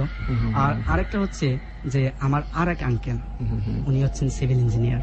উনি বরাবরের মতো কাজ শেষ করে বাসায় ফিরতেছিলেন, তখন ছিল শীতের রাত্র, 10:30 11টা বাজবে। তো ঠিক আমাদের বাসা কিন্তু রংপুর ক্যান্টনমেন্টের ভেতর দিয়ে ঢুকতে হয়। তো তার আধা কিলো পরে একটা বড় কিন্তু কবরস্থান আছে। আচ্ছা। তো কবরস্থানের মাঝামাঝি দিয়েই কিন্তু আমাদের রাস্তা। তো তখন উনি আস্তে আস্তে সাইকেলে, তো আস্তে আস্তে হঠাৎ করে কবরস্থানের ওই জায়গায় এসে তার কেমন জানি একটা ফিলিংস মানে গায়ে এসে যায়। আচ্ছা। চমকায় ওঠে। তারপর দেখতে পারে কিছু দূর দূরে একটা কবরের কাছে সাদা কি যেন দেখা যায়। তারপর উনি সাইকেলটা স্লো করে ওইটাকে লক্ষ্য করে দেখতে থাকে যে আসলে কি। তারপর উনি ওখানে চুপ করে দাঁড়ায় থাকে, কিন্তু দেখতেছে যে কবর থেকে আস্তে আস্তে সাদা আলোর মতো ইয়াটা বড় একটা ক্রমশ একটা মানুষের মতো রূপ নিয়ে নিল। তারপর সেটা আস্তে আস্তে এগুতেই থাকলো এবং কি সেটা মেন রোডে উঠে গেল। তারপর ওই সাদা আলো থেকে কিছুক্ষণ পরেই আবার দেখতে পারে যে একটা মানুষ হাঁটতেছে, কিন্তু মানুষটার পা দেখা যাচ্ছে না। আচ্ছা। তারপর তিনি আবার একটু সাহস করে সামনে এগুলেন, আবার কিছু দূর থামলেন। থামার পর দেখলেন, আবার দেখার চেষ্টা করলেন যে আসলে এটা হচ্ছেটা কি। তারপর উনি দেখতে পারলেন যে একটা সামনে বাঁশঝাড় আছে। বাঁশঝাড়ে ওইখানে যেয়ে লোকটা যেন তার দিকে পাশ ফিরল, তার দিকে তাকাইল। তিনি যাতে দেখতে পারলেন যে লোকটার পা নেই। আগেও নোটিস করেছিলেন উনি আগে? হ্যাঁ হ্যাঁ। তারপর দেখা যাচ্ছে যে গলা নেই। আচ্ছা। কিন্তু তার চোখ দুটো ছিল দুই কাঁধে।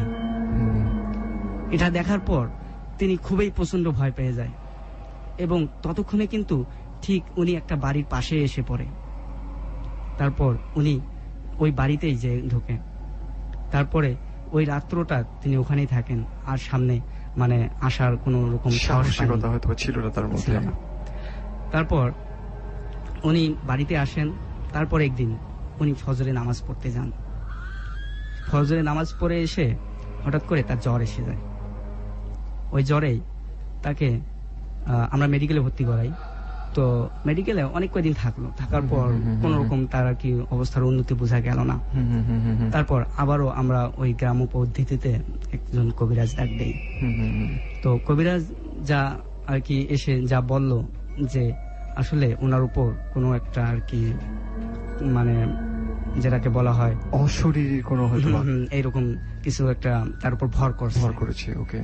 তারপর তিনি ওটাকে আর কি সারার বিভিন্ন রকম ইয়া করে দেন।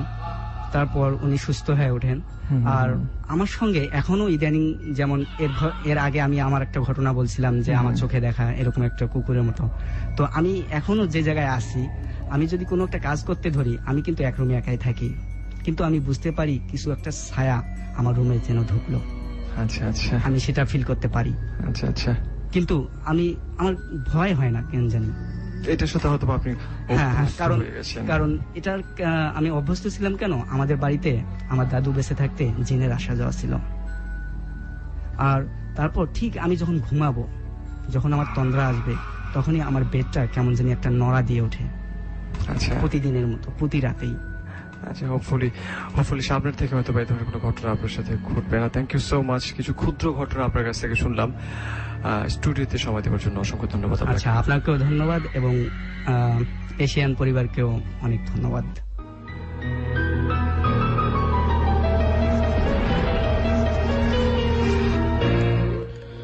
বন্ধুরা, স্বাগত জানাচ্ছি আপনাদেরকে। আপনি শুনছেন ভৌতিক 90.8, ফিরোজ খান অ্যান্ড কনক রয়েছে আপনাদের সাথে। আপনার চাইলে আজকের শো সম্পর্কে মতামত লিখে আমাদেরকে জানান দিতে পারেন।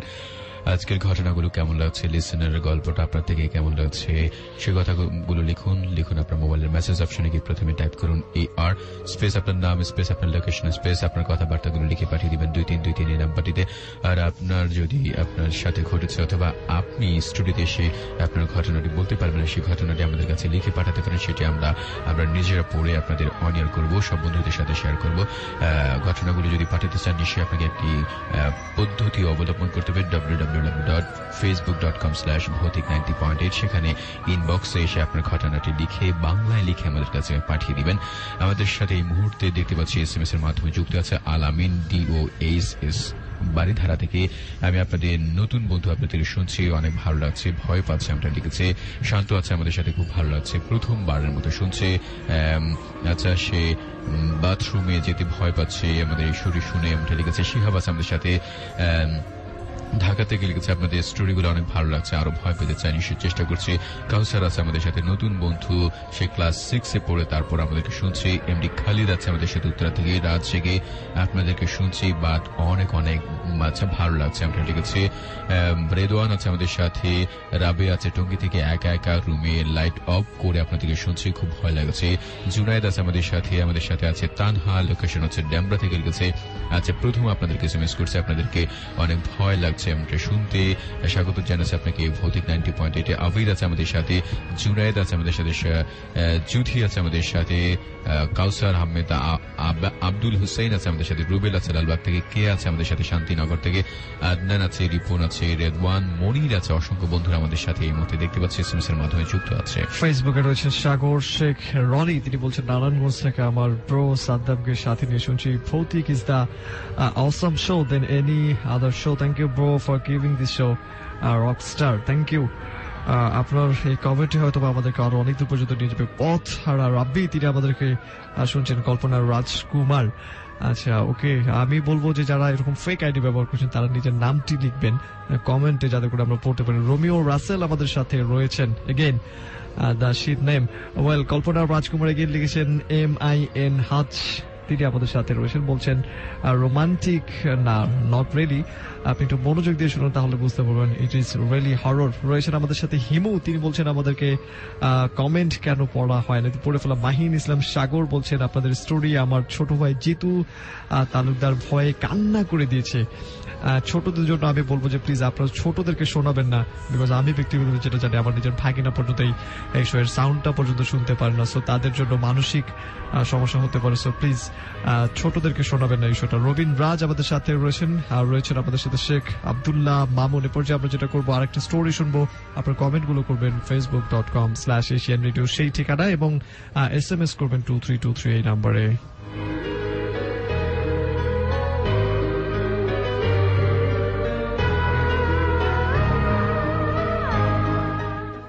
আজ আমাদের মসজিদের ইমাম সাহেবের কাছ থেকে শোনা একটি ঘটনা শেয়ার করছি। হুজুরের বাড়ি নড়াইল জেলার আমবাড়িয়া গ্রামে। বর্তমানে তিনি লোহাগড়া থানার আমঢাঙ্গা গ্রামের একটি মসজিদে ইমামতি করেন। একদিন রাতে হুজুর তার ঘরের সামনে বারান্দায় ঘুমিয়েছিলেন, কেননা আমাদের গ্রামে তখনও বিদ্যুৎ প্রবেশ করেনি। প্রচন্ড গরমের কারণে বারান্দায় ঘুমিয়েছিল। বলে রাখা ভালো, হুজুরের ঘরটি মসজিদের সামনে ছিল। তিনি একদিন ঘুমিয়েছিলেন। আনুমানিক রাত 12টার দিকে একটা শব্দে হুজুরের ঘুম ভেঙে গেল। হুজুর দেখতে পেলেন একজন বৃদ্ধের মতো এক মুরব্বী মসজিদের গেট খুলে মসজিদে প্রবেশ করছে, এবং চারিদিকে বাতাসে একটা সুগন্ধ পাওয়া যাচ্ছে। হুজুরের তখন মনে পড়ল হুজুর নিজ হাতে মসজিদের গেটে তালা মেরেছিল, তাহলে বৃদ্ধটি কেমন করে মসজিদে প্রবেশ করল? হুজুর বুঝতে পারলেন এটা সাধারণ মানুষ নয়, তাই তিনি দ্রুত ঘরের ভেতরে গিয়ে ঘুমিয়ে পড়লেন। ফজরের আজানের সময় তিনি দেখলেন মসজিদের তালা যেমন ভাবে লাগানো ছিল ঠিক তেমন ভাবেই লাগানো আছে। ঘটনাটি এখানে শেষ হতে পারত, কিন্তু পরবর্তী দিন আবার আরো একটা ঘটনা ঘটল। আনুমানিক রাত 2টার দিকে হুজুরের একটু টয়লেটে যাবার প্রয়োজনে তিনি বের হলেন।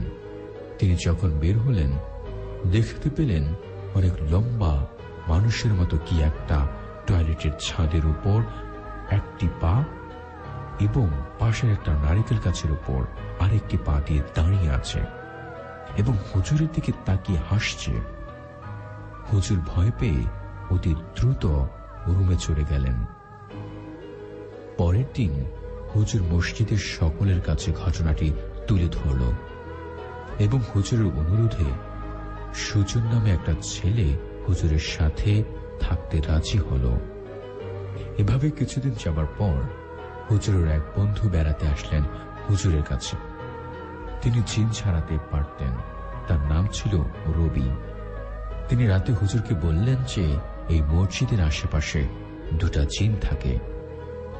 পাশে মান্দার গাছে থাকে একটা মুসলিম জিন, যিনি নিয়মিত নামাজ পড়েন মসজিদে, এবং মসজিদের টয়লেটের পেছনে একটা খারাপ জিন থাকে, যাকে সবাই পিচাস বলে। তারপর টয়লেটের পেছনে ঘিরে এবং এর চারপাশে কি যেন করে বন্ধ করে দেওয়া হলো।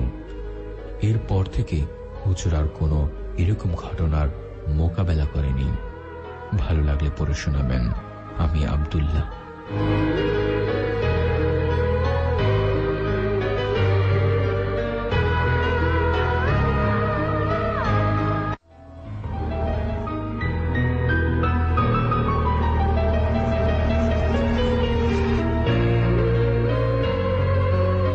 আমরা আব্দুল্লাহর পাঠানো একটি ঘটনা শুনে ফেললাম। আপনি কিন্তু অবশ্যই আব্দুল্লাহর মতো করে আমাদেরকে ঘটনা লিখে পাঠাতে পারেন facebook.com/ভৌতিকের পেজে, এবং আমরা চেষ্টা করবো সেটি অর্ডার করবো। অনেকে আমাদেরকে SMS করছেন এবং সেই ফাঁকে কমেন্ট করছেন facebook.com/Asian Radio, সেই ঠিকানায় যারা যারা রয়েছেন এই মুহূর্তে আমাদের সাথে। তাদের মধ্যে রাজ শহীদ আমাদের সাথে রয়েছেন উত্তরা থেকে, তিনি বলছেন।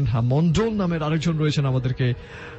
নাবিল আবির আমাদের সাথে রয়েছেন। হ্যালো ভাই, আমি কিন্তু আছি এবং সবসময় আপনি শুনে থাকেন। জান্নাতুল আফরিদি মেঘ বলছেন আমাকে কেমন আছেন আপনি? আলহামদুলিল্লাহ অনেক ভালো আছি ভাই, আপনি কেমন আছেন সেটি জানান দিন। আনজুম শাকির বলছে আমাকে, ভাই তোমরা কেমন আছো? নিউ মেম্বার, তোমাদের কথা অনুযায়ী শুনছি, অসংখ্য ধন্যবাদ আপনাকে আমাদের পাশে থাকবার জন্য। শেখ আব্দুল্লাহ বামুন আমাদেরকে শুনছেন। জয়নাল আবেদিন সৌরভ তিনি বলছেন যে আপনি দলির পার থেকে ভৌতিক শুনছেন এবং অনেক ভালো লাগছে আপনার। এমডি ওবায়দুর বলছেন আমাদের উত্তরা থেকে। তারিকুল ইসলাম বলছি আমার সাথে ঘটা একটা ভয়ঙ্কর ঘটনা রয়েছে। আপনি যদি লিখে আমাদেরকে ইনবক্স করতে চান তাহলে ভৌতিকের পেজে আপনাকে ইমেল করতে হবে, এবং সরাসরি স্টুডিওতে এসে যদি শেয়ার করতে চান তাহলে AR লিখে স্পেস দিয়ে আপনার নাম এবং আপনার লিখতে হবে, AR স্পেস দিয়ে আপনাদের সবার আগে লিখতে হবে B90.8, ডাইরেক্ট স্পেস দিয়ে আপনার নাম এবং সেলফোন নাম্বার লিখে সেন্ড করতে হবে 2323। এই নাম্বারটা আমাদের সাথে রয়েছেন মাসুদ রানা, রাসেল হোসেন আকাশ, সালাউদ্দিন আহমেদ।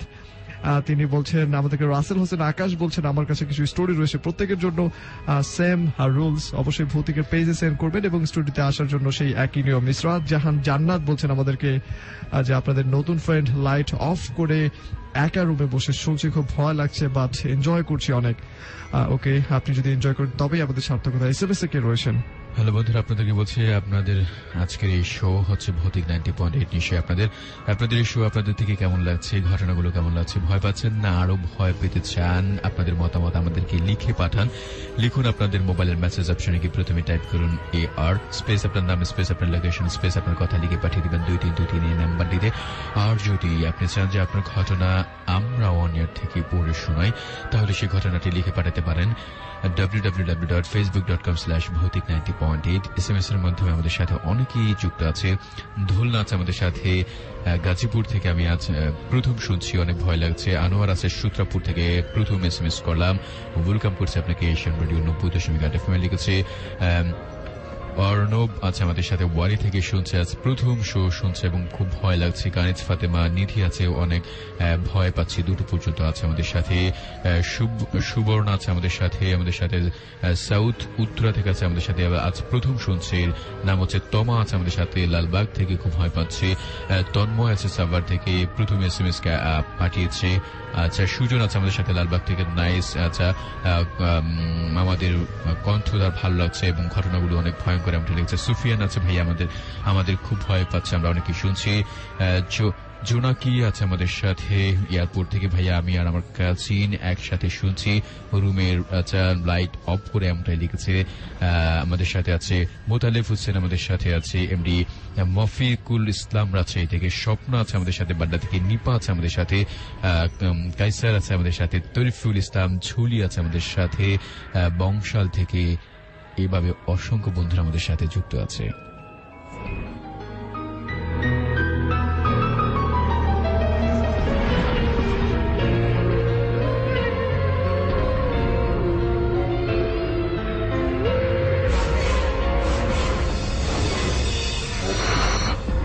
প্রিয় শ্রোতা, এ পর্যায়ে আমরা চলে যাব একজন শ্রোতার কাছে, যিনি স্টুডিওতে এই মুহূর্তে আমাদের সাথে রয়েছেন। তার কাছ থেকে শুনবো তার সাথে ঘটে যাওয়া কিংবা তিনি জানেন এমন কোন ঘটনা। আপনাকে স্বাগত জানাচ্ছি এশিয়ান রেডিও 90.8 FM এ। আমার নাম মোহাম্মদ মিনহাজউদ্দিন। আমার দেশের বাড়ি হচ্ছে চিটাগং লোহাগাড়া। আমার স্টুডিও হচ্ছে এরকম যে আমি একজন ডবল, সব আমাকে ডবল দেখতে পাই। তো সরাসরি আমি ঘটনায় চলে যাই যে আমি একটা লেডিস টেলার্স চাকরি করতাম ম্যানেজার হিসেবে। আচ্ছা। তো একদিন 2014 সালের জানুয়ারি তারিখ আমি আমার মালিক থেকে ছুটি নিয়ে নিই যে আমি টেকনাফ যাব আমার আন্টির বাসায় ছুটি কাটানোর জন্য। তো উনি আমাকে 5 দিন সময় দেন। আচ্ছা। যে আমাকে 6 তারিখের দিন চলে আসতে হবে। তো আমি কথা দিয়ে চলে যাই, টেকনাফ চলে যাই। ওই 5 তারিখের দিন আমি মালিককে ফোন দিই, উনি রিসিভ করেন না। দোকানের নাম্বারে ফোন দিই, উনি রিসিভ করেন না, যে আমি যে আসতে পারতেছি না সেটা বলার জন্য, কিন্তু রিসিভ করতেছে না। তো আমি আন্টিকে বললাম যে উনি তো রিসিভ করতেছেন না, এখন কি করবো, আমি চলে গেলে ভালো হয়। আন্টি বলতেছেন যে না তুমি থেকে যাও, আমি বলবো। তো 8 তারিখের দিন আমি বাড়িতে চলে আসি। সকালে গাড়িতে উঠি, আমি টেকনাফ থেকে বাড়িতে পৌঁছাই 3:30 দিকে। আচ্ছা। তো 3:30 দিকে পৌঁছানোর পর ভাত খাচ্ছিলাম গোসল টুসল সেরে। ওই সময় আমার মালিকের কল আসে, যে বলতেছে তুমি কি বাড়িতে পৌঁছাইছো? তা বলতেছে হ্যাঁ পৌঁছাইছি।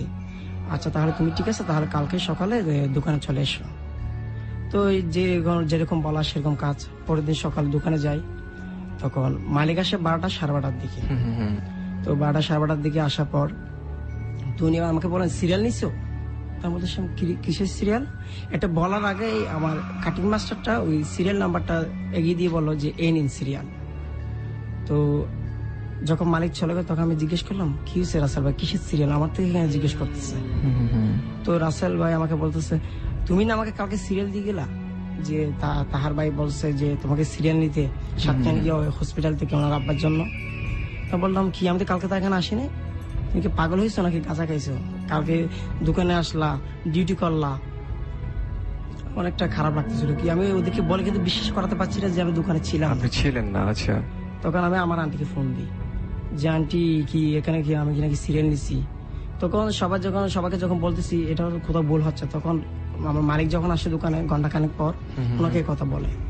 তো আমার মালিক বলতেছে তুমি না কালকে আমাকে ছুটি নিয়ে গেছিলা দুপুর বেলায় শুক্রবারের দিন, যে তুমি বলছো তুমি সরাসরি বাসা চলে যাবা। আর আমি কিন্তু বাসায় থাকতাম না, আমি ওই মালিকের বাসায় থাকতাম। সকালে এসে ডিউটি করতাম, অন্য বাসায় চলে যেতাম, সপ্তাহে একবার বাড়িতে যেতাম।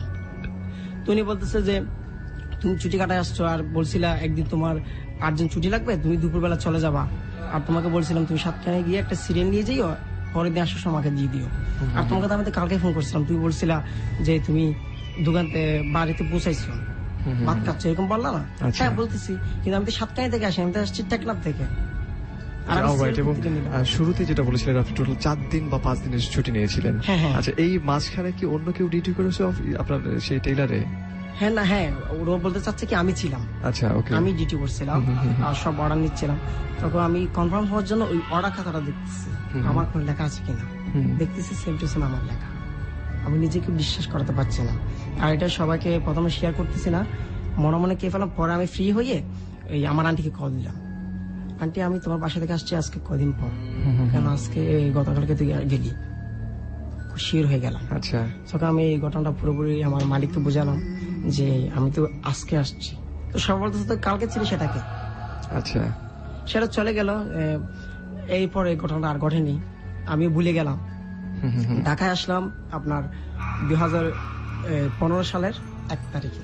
মানে এটা প্রায় 1 বছর পরে, 14 সালে আপনার সাথে এই ঘটনা ঘটেছে। 1 বছর আগে ঘটেছিল, এরপরে আমি ঢাকা চলে আসি। পরে আপনি ঢাকা আসলেন। জি। তো এবার 2016 সাল ঢোকার সময় 1 তারিখ না 5 তারিখ আমার বাড়িতে যাওয়ার কথা ছিল। ছুটি নিয়েছিলাম আমার মালিকের বস থেকে। তো উনি ছুটি দিয়েছিলেন প্রথমে। তখন আমি আমার বন্ধুকে ফোন করলাম, আসিফ নামের বন্ধু। তো ওকে বলতেছি যে আমি বাড়িতে যাব, তোরা কেমন আছিস? বলতেছে তোরা তো ফোন করিস না, আজকে বাড়িতে আসতেছিস, ভালো কথা, তুই আমাদের বাড়িতে আসিস, খাওয়া দাওয়া করবি। আমরা বলতেছি কি খাওয়াবি? তুই যেটা খাচ্ছিস সেটাই খাওয়াবো। আমাদের ঠিক আছে, আমার জন্য দেশি মুরগ রাখবি, আমি খাবো। আচ্ছা। তো বলতে আচ্ছা ঠিক আছে আসিস। তো আর 5 তারিখের দিন আমি মাকে ফোন দিচ্ছি যে মা আমি তো যাইতে পারছিস না, যে আমাকে বলতেছে সামনের মাসে 5 তারিখ যেতে। তো মা বলতেছে আচ্ছা ঠিক আছে তুমি 5 তারিখ আসি।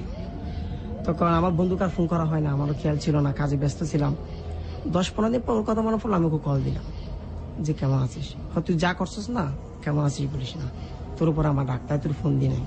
কি হয়েছে যে আমি আসতে পারিনি, সেটা আসতে পারি না মানে তুই এসে মোরগ ফলতে ভাত খাইছিস, রাত্রে বলছো যে আমার মায়ের বলছো যে তুই গরু মাসে ভাত খাবি, পরের দিন সকাল ঘুম থেকে উঠি নাই, তুই এসে আবার চলে গেলি, এটা কি হলো? আর তোর মা থেকে জিজ্ঞেস করলাম তুই কি মানে নাকি বাড়িতে যাস নাই, তো ঢাকা কেন চলে গেলি, আর মার সাথে দেখা কেন করলি না? আচ্ছা আচ্ছা, হ্যাঁ। কি বলিস, আমি কেন এখানে থাকবো? বাট মূলত আপনি ঢাকায় ছিলেন তখন? আমি ঢাকায় ছিলাম। আচ্ছা, ডেটটা শুধু চেঞ্জ হয়ে গেছিল, আমি বাড়িতে যাব। তো বলতেছি কি তোর ভুল হচ্ছে ভাই, আমি তোদের বাড়িতে যাই নাই, আমি যেতে পারতেছি না, সেটা তোকে জানানোর জন্য ফোন দিছি। আমি আমার মারে ফোন দিছি, তুই পারলে মার কাছ থেকে জিজ্ঞেস করিস। তো মার কাছে গেল যে দাঁড়াতে আসেনি, ডেট চেঞ্জ করছে, মালিক নাকি ছুটি দিচ্ছে না, দিবে বলে ওই সামনে মাসে 5 তারিখ আসবে, ওনাকে এখন আসবে। তো ওর মাকে কি বলে ফিরে মা তোমার নাম মিনহাজ বলছে রাত্রে ভাত খাইছি মুরগ দিয়ে, সকালে গরু মাংস দিয়ে ভাত খাবি বলছে, এনাকে বাড়িতে আসে নাই নাকি এখন আসেন, ঢাকা থেকে আসেন নাকি ঢাকা? ওর মায় আশ্চর্য, কি রাত্রে তোর সাথে কথা বললা, আড্ডা দিল, এই ছেলেটা শুকাই গেছে, হাসি খুশি এই অবস্থাকে উনি খেয়ে বিশ্বাস করতেছে না। ওর মা এসে আমার মাকে বলতেছে এরকম এরকম ঘটনা।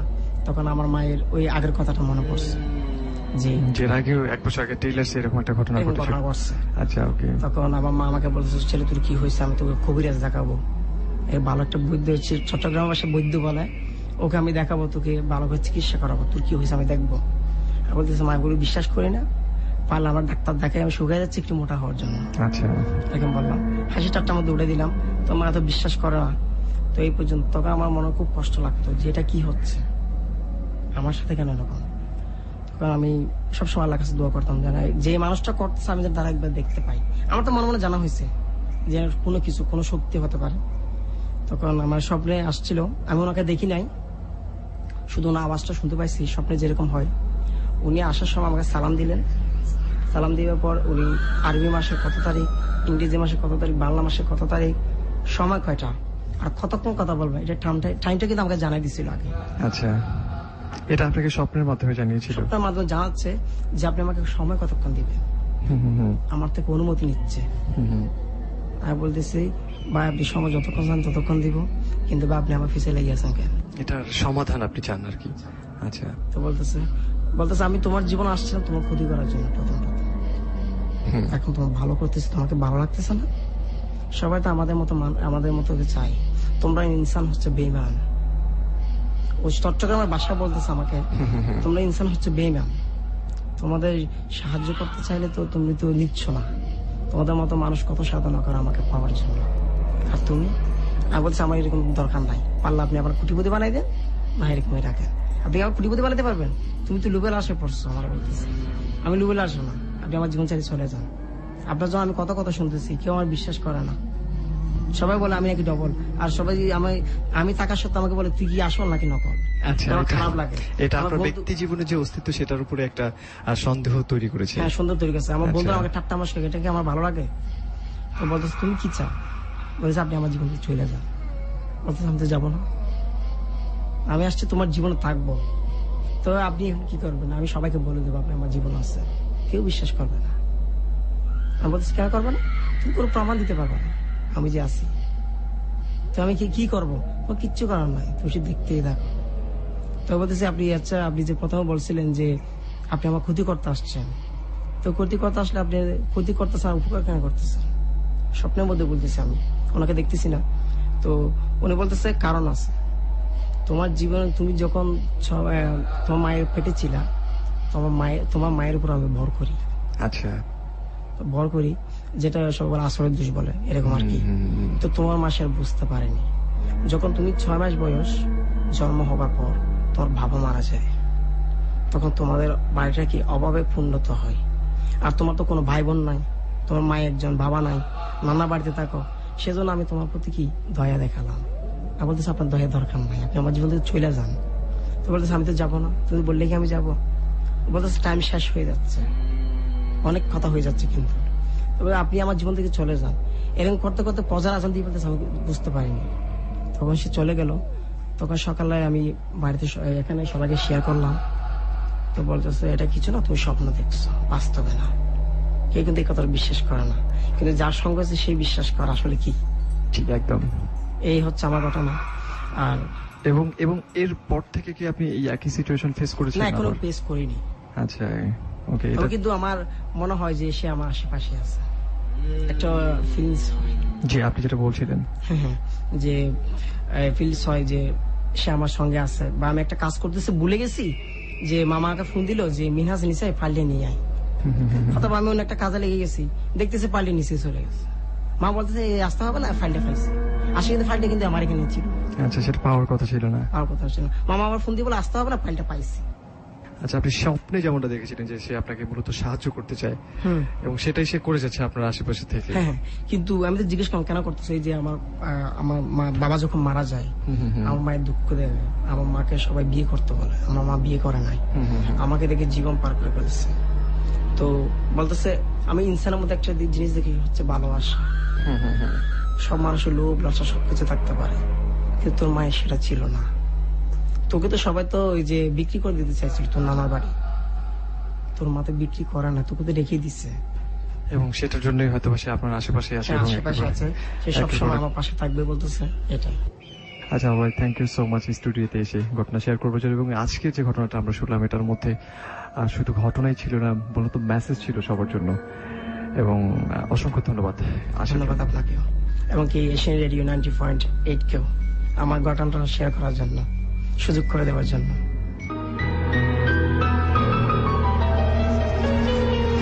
আমার মিনহাজের গল্প শুনে ফেললাম, এবং আপনি যদি মিনহাজের মতো করে আপনার সাথে ঘটে যাওয়া কিংবা আপনি জানেন এমন কোনো ঘটনা শেয়ার করতে চান, তাহলে মোবাইলের মেসেজ অপশনে গিয়ে লিখে ফেলবেন AR স্পেস দিয়ে লিখবেন B90.8, আরেকটি স্পেস দিয়ে আপনার নাম এবং সেলফোন নাম্বার লিখে সেন্ড করবেন 2323 এই নাম্বারটায়। ফেসবুকে আমাদেরকে অনেকে কমেন্ট করছেন। সোহা আক্তার, তাদের মধ্যে একজন রয়েছেন আমাদের সাথে সাজিদ আলামিন রিয়াদ।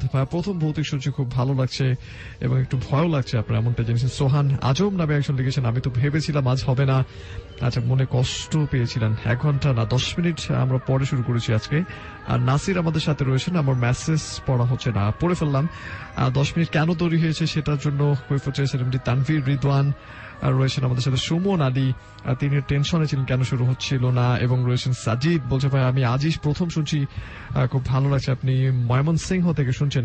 MK শাকিল বলছে এই গল্পগুলো খুব ভালো লাগছে। ইনফ্যাক্ট কিছুক্ষণ আগে মিনহাজের যে গল্পটা শুনলাম, সেটা আমার কাছে খুব বেশি টাচি গল্প মনে হয়েছে। SMS মাধ্যমে আমরা অল্প কিছু SMS নিব। আপনি অবশ্যই ফেসবুকে লিখতে থাকেন facebook.com/asianradio এই ঠিকানা, এবং SMS এর মাধ্যমে লিখতে চাইলে আর লিখে স্পেস নাম ঠিকানা কথাবার্তা সেন্ড করবেন 2323 এই নাম্বারটায়। মহিম আমাদেরকে লিখেছে নোয়াখালী থেকে, চাটকিল থেকে রোডে শুনছে, সে একা একা খুব ভয় লাগছে, নেটওয়ার্কের নিয়ে অনেক কথা লিখেছে। তুষার আছে টঙ্গী থেকে, আমি আপনাদের নতুন বন্ধু, আজকে প্রথম ভৌতিক শুনছি। বাবু আছে আমাদের সাথে বিবারে থেকে, আচ্ছা স্টোরিগুলো খুব অসাম। বিথি আছে আমাদের সাথে ঢাকা থেকে, বংশাল থেকে লিখেছে, আমি আর আমার একসাথে তারা অনেকে শুনছে। আজিমপুর থেকে শিমু আছে আমাদের সাথে নতুন বন্ধু, খুব ভয় পাচ্ছে। শিহাম আছে আমাদের সাথে ঢাকা থেকে, তোমাদের নতুন বন্ধু, স্বাগত জানাচ্ছে আপনাদেরকে। ভৌতিক 90.8 লিখেছে শিমু আমাদের সাথে মোহাম্মদপুর থেকে। আজিমপুর থেকে আছে কাউসার আমাদের সাথে, গাজীপুর থেকে আছে আর একটা কাউসার লিখেছে। সাবিত আছে আমাদের সাথে মিরপুর থেকে, নীরা আছে আমাদের সাথে দুনিয়া থেকে, আকিফ উত্তরা থেকে লাইট অফ করে শুনছে। নিসাদ আছে আমাদের সাথে, তাসনিম মিম আচ্ছা আমাদের সাথে শুনছে, সে এমনটাই লিখছে।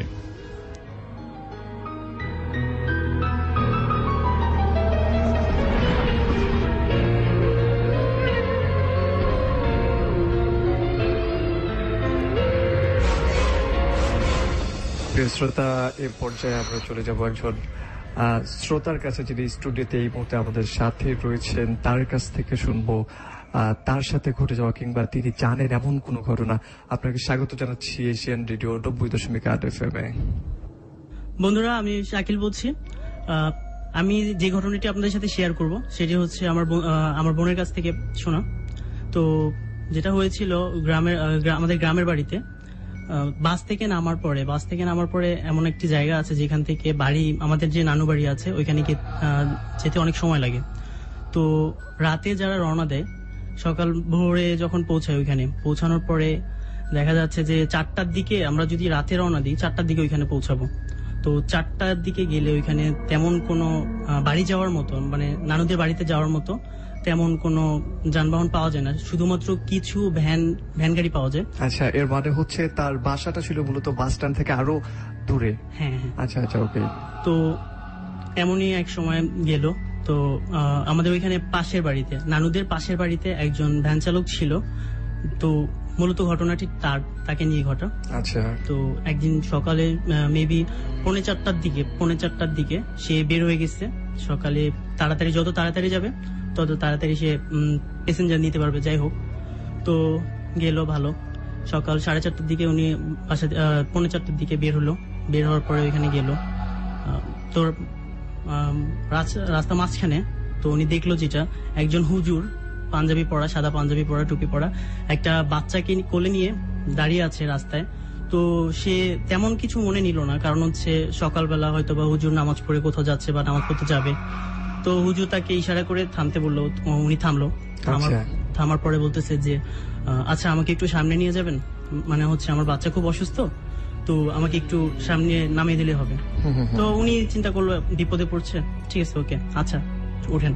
তো সব থেকে মজার ব্যাপার হলো যে হুজুর যখন পিছনে বসলো, হুজুর ওই ভ্যান চালককে বলল আপনি পিছনে ঘুরবেন না, কোনো শব্দ শুনলেও আপনি পিছনে ঘুরবেন না। তো উনি চিন্তা করলো কি বলতেছে এইসব, পিছনে না ঘুরলে আমার কি, আমি তো চালাবো। ভালো কথা, উনি গেল, চালাচ্ছে 5 থেকে 7 মিনিট পরে উনি পেছন থেকে অদ্ভুত কিছু সাউন্ড পাচ্ছে। তো উনি ভুলে গিয়েছিল যে ওনাকে পিছনে ফিরতে নিষেধ করেছে। তো উনি পিছনে ফিরলো, তো পিছনে ফিরে উনি যা দেখলো, ওই লোকটা কোলে যে বাচ্চাটি ছিল অসুস্থ, ওই বাচ্চাটিকে ওই পাঞ্জাবি এবং টুপি পরা যে লোকটি ছিল, মানে হচ্ছে হুজুরের রূপে ছিল, যে সে ওই বাচ্চাটিকে খাচ্ছে। তো এটা দেখার পরে উনি কিছু বলার শক্তি পায়নি, উনি শক্তি হারিয়ে ফেলেছে, উনি সাথে সাথে ওইখানে অজ্ঞান হয়ে গেছে। আচ্ছা। তো তারপরে যেটা হলো, উনি লাস্ট যখন মানে হচ্ছে অনেক যখন জ্ঞান ফিরে, তখন উনি বাসায় ছিল। তো সবাই যখন জিজ্ঞাসা করলো যে এইখানে তোমার কি হয়েছিল, তুমি এরকম রাস্তার মধ্যে পড়ে গেছিলা, দেন উনি এটা বললো। আর প্লাস হচ্ছে ওনার খুব প্রচন্ড মাত্রায় ভয় পাওয়ার কারণে ওনার অনেক জ্বর ছিল, তো অনেক কোভিডাস দেখানো হলো, উনি 3 দিনের মাথায় মারা গেল। আচ্ছা আচ্ছা, সো এটা ছিল আপনার প্রথম ঘটনা। আমার মনে হয় আপনার কাছে আরো গল্প রয়েছে। আপনি আমাদের সাথেই থাকুন, আমরা কিছু SMS এবং কমেন্ট নিয়ে আপনার কাছে ফিরছি। ইন দ্য মেইন টাইম আপনি চাইলে কিন্তু আমাদেরকে লিখতে পারেন, লিখবেন AR space name space location এবং কথাবার্তা লিখে সেন্ড করবেন 2323 এই নাম্বারটা। এবং শাকিরের মতো করে যদি আপনি স্টুডিওতে এসে আমাদের সাথে ঘটনা শেয়ার করতে চান, তাহলে অবশ্যই আপনাকে সেলফোনের মেসেজ অপশনে গিয়ে লিখে ফেলতে হবে AR স্পেস B90.8, আরেকটি স্পেস দিয়ে আপনার নাম এবং সেলফোন নাম্বার লিখে সেন্ড করতে হবে 2323 এই নাম্বারটায়। আমাদেরকে জিহাদ রিলেশন এই মুহূর্তে আমাদের সাথে মিরপুর থেকে, তিনি বলছেন যে Minhaj is a lucky man, Allah can do everything, of course there is no doubt about that. In fact মিনহাজের ঘটনাটা আমার হৃদয় ব্যাপক একটা কৌতূহল সৃষ্টি করেছে। ইনফ্যাক্ট আমার মনে হয় সামনে এরকম কোনো ঘটনা আমরা আরো পাবো এবং আপনাদের সামনে প্রেজেন্স করবার চেষ্টা করবো। এবং ভৌতিক শোটা এমন একটা শো যেখানটায় কেউ কেউ ঘটনা পাঠাচ্ছে যেগুলো বিশ্বাসযোগ্য মনে হয়, কিছু কিছু ঘটনা পাঠাচ্ছে একেবারে অবিশ্বাস্য মনে হচ্ছে। পুরোটা ডিপেন্ড করছে আপনাদের উপর, বিকজ আপনারা যে ঘটনাগুলো পাঠাবেন সেই ঘটনাগুলোই আমরা এখানটায় পড়ে শোনানোর চেষ্টা করবো। সো যারা ঘটনা এখনো পাঠাচ্ছেন না তাদেরকে বলছি প্লিজ প্লিজ এখনই লিখে ফেলুন, আমরা চেষ্টা করবো সেটি হোক না আনকমন আর দর্শনের থেকে হয়তো বা একটু আলাদা, তাহলে লিখে ফেলুন, আমরা চেষ্টা করবো সেটি অন এয়ার করবার জন্য। ইমদাদ তিনি আসতে চাচ্ছেন, অর্ণব রয়েছেন আমাদের সাথে, তিনি নাম্বার দিয়েছেন এবং 26 তারিখের একটা এক্সপিরিয়েন্স আপনার কাছে রয়েছে, আপনি সেই এক্সপিরিয়েন্সটা শেয়ার করতে চান আমাদের সাথে, আমরা ট্রাই করবো খুব শীঘ্রই আপনাকে স্টুডিওতে ডাকার। আহাকিল নারায়ণগঞ্জ থেকে রয়েছেন আমাদের সাথে, শান্ত মিজি মদনগঞ্জ থেকে বলছেন আমাকে অসাম লাগছে ব্রো, থ্যাংক ইউ। তামান্না মিরপুর থেকে আমার সাথে রয়েছেন, SMS মাধ্যমে রয়েছেন। আপনাদের শো আজ নতুন শুনছি, অনেক ভয় লাগছে আপনাদের শো যেন অনেক অনেক বেশি পপুলার হয়, সেই দোয়া করি আল্লাহুম্মা আমিন। অবশ্যই আমরা শোটাকে আরেক একটু অনেক দূর পর্যন্ত এগিয়ে নিতে চাই যদি আপনি আমাদের সাথে থাকেন। আমাদেরকে অনেকে শুনছেন ঠিক এই মুহূর্তে, SMS আপনি করবেন AR লিখে স্পেস দিয়ে নাম ঠিকানা এবং কথাবার্তা লিখে সেন্ড করবেন 2323 নাম্বারটায়। আমাদেরকে বসুন্ধরা থেকে লিখেছে রাজ, তারপর তার বন্ধু ফয়সাল আছে আমাদের সাথে, আশিক আছে, জাহিদ আছে, তারা সবাই একত্রে আমাদেরকে শুনছে। সবাইকে অনেক ধন্যবাদ আমাদের সাথে থাকার জন্য। ভৌতিক 90.8 আপনাদেরকে অলরাইট, প্রত্যেকটা মানুষকে থ্যাঙ্কস জানাচ্ছি এবং নোবেল আবির আমাদের সাথে রয়েছেন ফেসবুকে, ফরহাদুল ইসলাম শিহাব রয়েছেন, তিনি বলছেন ভাই কেমন আছো তোমরা? আলহামদুলিল্লাহ ভালো আছি। অনেকগুলো বন্ধু যারা আমাদেরকে ফেসবুকে লিখছেন, ঠিক এই মুহূর্তে আমরা যেটা করবো শাকিলের কাছে এগেইন চলে যাবো। আপনি আপনার কথাবার্তাগুলো সেন্ড করতে চাইলে AR লিখে স্পেস দিয়ে নাম ঠিকানা কথাবার্তা সেন্ড করতে হবে 2323 নাম্বারটা, এবং facebook.com/asianradio সেই ঠিকানাটি খোলাই রয়েছে শুধুই আপনার জন্য।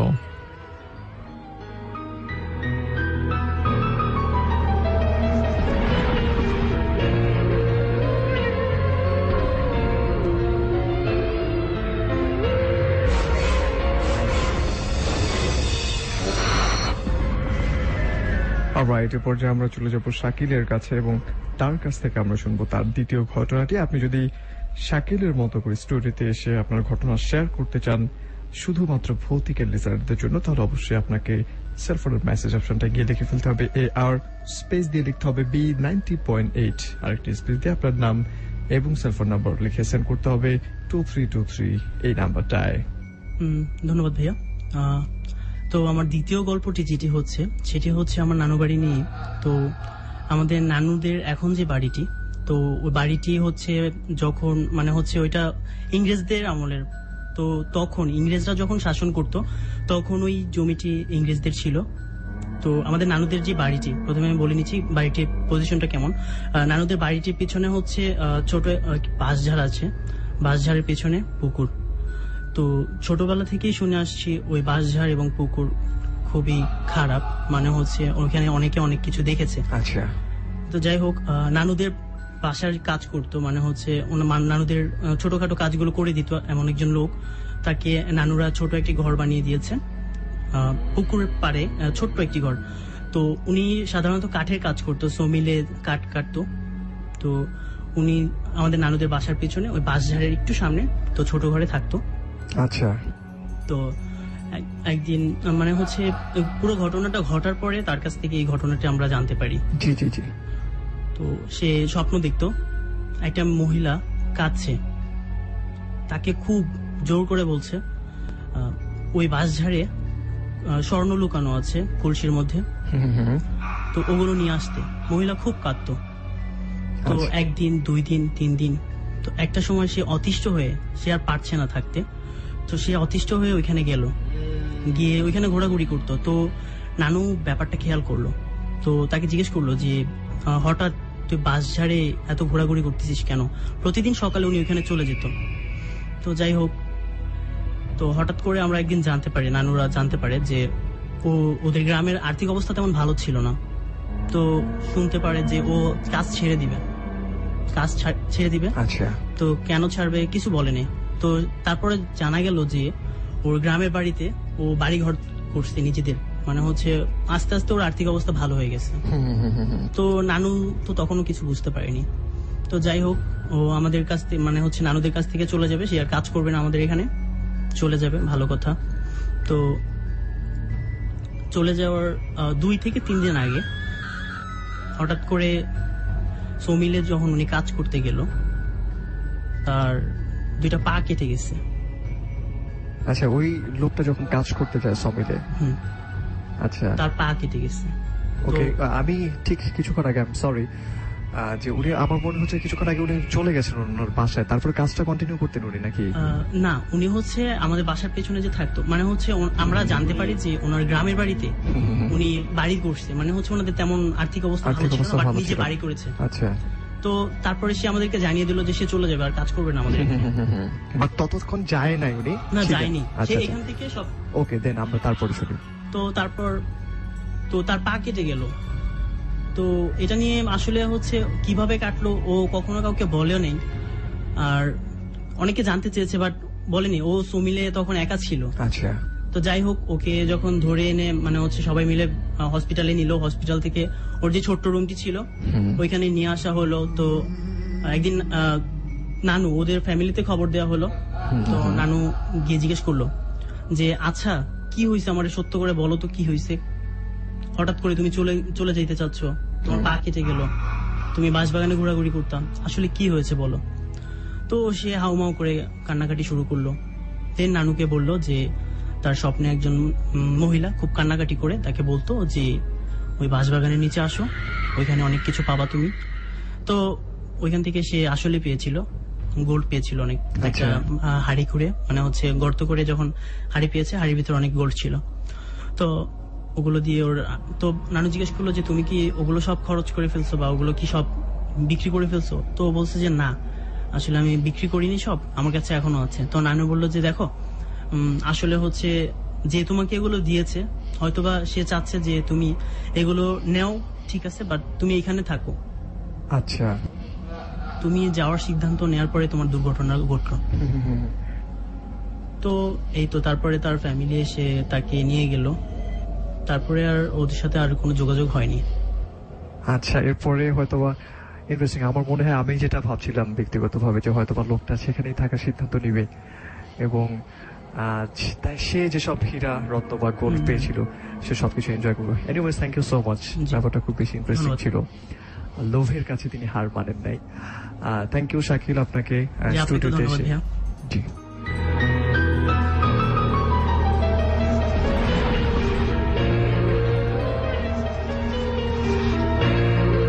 আমরা SMS মাধ্যমে অল্প কিছু SMS পড়ে নিতে চাই। বেসিক্যালি আমাদের এই শোটা SMS এর কোনো শো না, বাট তারপরে আপনাদের এত বেশি ফিডব্যাক এবং এত বেশি ভালো লাগে যে আমরা কিছু SMS পড়বো প্রত্যেকবার ভাবে, এবং দেখা যায় যে শেষের দিকে অনেকগুলো SMS পড়া হয়ে যায়। থ্যাংক ইউ এভরিওয়ান আমাদের সাথে থাকবার জন্য, ভৌতিক 90.8 এর সাথে থাকবার জন্য। ব্যক্তিগতভাবে আমি ধন্যবাদ জানাচ্ছি, ফিরোজ খান ধন্যবাদ জানাচ্ছি, এবং আমাদের এই শো এর প্রডিউসার কাব্য শাহরিয়ার যিনি রয়েছেন তার পক্ষ থেকেও ধন্যবাদ জানাচ্ছি, এবং মেইনলি পুরো প্রোগ্রামটার সাউন্ড শব্দ সংযোজনে যারা যারা ছিলেন তাদের মধ্যে ক্রিস্টোফার গোমেজ এবং ইমন ভাই আমাদের সাথে ছিলেন, তাদেরকেও ধন্যবাদ জানাচ্ছি। আমরা SMS পড়ে নেব 2-3 SMS এর মাধ্যমে লিখুন AR স্পেস আপনার নাম স্পেস আপনার লোকেশন স্পেস আপনার কথা লিখে পাঠিয়ে দিবেন 2323 এই নাম্বারটিতে। সবুজ আছে গাজীপুর থেকে, নতুন বন্ধু লিখেছে, ওয়াহিদ আছে আমাদের সাথে, আব্দুল সালাম আছে আমাদের সাথে, নয়ন আসতে চাচ্ছে রানা চতুরা থেকে, ইয়াসিন আছে আমাদের সাথে, লুনা আছে সাভার থেকে শুনছে, অহন আছে আমাদের সাথে, রবিউল ফোন নাম্বার দিয়েছে, শুভ আছে আমাদের সাথে গাজীপুর থেকে, বাবু আছে আমাদের সাথে, ইব্রাহিম আছে আমাদের সাথে, শাহিদ আমাদের সাথে আছে, মেহেদি আছেন, রৌনক আছে আমাদের সাথে, নিপা আছে, তারপর সৌন্দর্য সোহাগ আছে আমাদের সাথে, আব্দুল সালাম আছে, সামি আছেন আমাদের সাথে, বাড্ডা থেকে সোনি আছে, এভাবে দেখতে পাচ্ছি সজীব, অসংখ্য বন্ধুরা আমাদের সাথে SMS এর মাধ্যমে যুক্ত আছে। সবাইকে অনেক অনেক থ্যাঙ্কস। ফেসবুকে ফরহাদ আমাদেরকে লিখেছেন আলবার থেকে শুনছি, ভাইয়া অনুষ্ঠানের নতুন একজনের বন্ধুকে স্বাগত জানাবেন না? অবশ্যই আপনাকে স্বাগত জানাচ্ছি। ভৌতিক 90.8 শামীম সরকার, তিনি কাঠের পুল নারায়ণগঞ্জ থেকে শুনছেন, ভাই সালাম দেবেন, আশা করি ভালো আছেন। এবং আমার বন্ধু হৃদয়, আমরা দুজন ঘরে লাইট অফ করে শুনছি, খুব ভালো লাগছে। রাইট, ওবায়দুল ইসলাম রুমি তিনি একটা ঘটনা কমেন্ট করে পাঠিয়েছেন, আপনি বরং ইনবক্স করুন আমাদের ভৌতিকের পেজে, এবং এই মুহূর্তে আমাদের সাথে অনেকগুলো বন্ধু রয়েছেন, রাজকুমার, ইমন আহমেদ, মাহিদ রয়েছেন। আমরা এই পর্যায়ে যেটা করবো সেটা হচ্ছে একটা ভৌতিকের যে মূল যে সেগমেন্টটি রয়েছে সেই সেগমেন্টটা হচ্ছে ভৌতিক সাহিত্য, এবং সেই সেগমেন্টে রনি ভাইয়ের কণ্ঠে আমরা শুনে ফেলবো একটি ভৌতিক সাহিত্যিক গল্প, এবং এই গল্পে যারা যারা পেছনে কাজ করেছেন তাদেরকে থ্যাঙ্কস জানাচ্ছি। In the meantime thanks জানাচ্ছি ইমন ভাইকে, যিনি এই গল্পের সংযোজনে ছিলেন, এবং সংযোজনে শব্দ সংযোজন মূলত সাউন্ড ইঞ্জিনিয়ারিং এ যারা ছিলেন তাদের মধ্যে ক্রিস্টোফার গোমেজ ভাইও আমাদের সাথে ছিলেন। So let's go and enjoy that awesome story.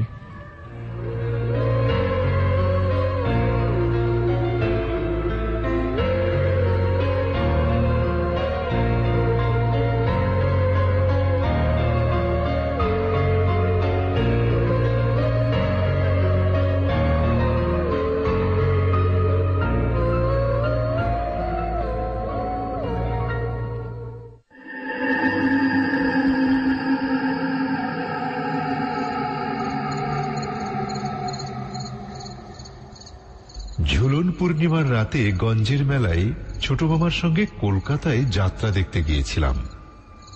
সন্ধ্যের দিকে বৃষ্টি পড়ছিল। ফেরার সময় দেখি আকাশ ফাঁকা, ঝলমলে চাঁদ কাত হয়ে বাদবাকি জ্যোৎস্না ঢেলে নিজেকে খালি করে দিচ্ছে। রাস্তা শুনশান ফাঁকা, মানুষজন মেলায় রাত কাটাতে আসে, কিন্তু ছোট মামা খুঁতখুঁতে মানুষ। ঘুম পাচ্ছে বলে যেখানে সেখানে শুয়ে পড়তে হবে নাকি? মোটে তো 5 কিলোমিটার রাস্তা, চলাই পটু। ঘুম ঘুম চোখে রাস্তা হাঁটা কষ্টকর। তাছাড়া ছোট মামার চেয়ে আমার পা দুটো বড্ড বেশি ছোট, বারবার পিছিয়ে পড়ছি আর ধমক খাচ্ছি। হঠাৎ রাস্তার বাকির মুখে গঞ্জের শেষ দিকটায় একটা সাইকেল রিক্সা দেখা গেল। রিক্সাটা দাঁড়িয়ে ছিল, তবু ছোট মামা চেঁচিয়ে উঠলেন, রোকে রোকে। রিক্সাওয়ালা হেসে অস্থির, রুখে তো আছি বাবু মশাই, যা হবে কোথায়। আমারও হাসি পাচ্ছিল। ছোট মামার সবকিছুই অদ্ভুত। তো আমরা ঝাপুইহাটি যাব শুনে রিক্সাওয়ালা খুশি হলো, বলল, চলুন, আমিও কাছাকাছি থাকি। ওদিককার প্যাসেঞ্জার জন্য অপেক্ষা করছিলাম। খালি খালি রিক্সা নিয়ে বাড়ি ফেরার পোষায় না। রিক্সাতে উঠে বসলে ঘুমটা আমাকে বাগি পেয়েছিল, কিন্তু ছোট মামার বারবার ধমক এবং পড়ে গিয়ে হাড়গোড় ভেঙে যাওয়ার হুমকি ক্রমশ ঘুমটাকে এলোমেলো করে দিচ্ছিল। কিছু দূর চলার পর রিক্সাওয়ালা থামালো। ছোট মামা বললেন, কি হলো, চেন খুলে গেল নাকি? রিক্সাওয়ালা সিট থেকে নেমে বলল, আগে না, সকত্তি মশাই হজমিগুলো আনতে দিয়েছিলেন, দিয়ে আসি। ছোট মামা বিরক্ত হয়ে বললেন, এখানে কোথায় তোমার চক্কতি মশাই? রিক্সাওয়ালা কান করল না। রাস্তার ধারে ঝাঁকড়া একটা গাছের তলায় গিয়ে ডাকলো, সকত্তি মশাই, ও সকত্তি মশাই, ঘুমোচ্ছেন নাকি? গাছের ভেতর থেকে খ্যানখ্যানে গলায় কেউ বলল, ঘুমবো কি রে বাবা, পেট আইটায়, এত দেরি করলি কেন রে? প্যাসেঞ্জার ফেলে তো আসবো, এই নিন হজমিগুলি। এনেছিস? কই দে দে দে, শিগগির দে। রিক্সাওয়ালা তাকে হুজমিগুলি দিয়ে এসে সিটে উঠল, প্যাডেলে চাপ দিল, রিক্সার চাকা গড়ালো। ছোট মামা বললে, ব্যাপার কি হে রিক্সাওয়ালা, তোমার চক্কতি মশাই কি গাছে থাকেন নাকি? আগে হ্যাঁ, গাছে থাকেন কেন? ওটাই তো তেনাল ডেরা। তার মানে নিয়ে মাথা কামানোর দরকার নাই বাবু মশাই, চাবুইহাটি যাবেন, পৌঁছে দেব, ব্যাস। ছোট মামা রেগে গেলেন, অদ্ভুত তো তোমার কথাবার্তা, রাত বিরতে গাছের উপর। রিক্সাওয়ালা ওকে থামিয়ে দিয়ে বলল, চুপ চুপ, সকত্তি মশাইয়ের কানে গেলে কেলেঙ্কারি। আমার কাছ থেকে ততক্ষণে ঘুমটা কেটে পড়েছে। বারবার দেখে আসছি ছোট মামার সঙ্গে কোথাও রাত বিরতে বেরোলেই গোলমেলে সব ঘটনা ঘটে।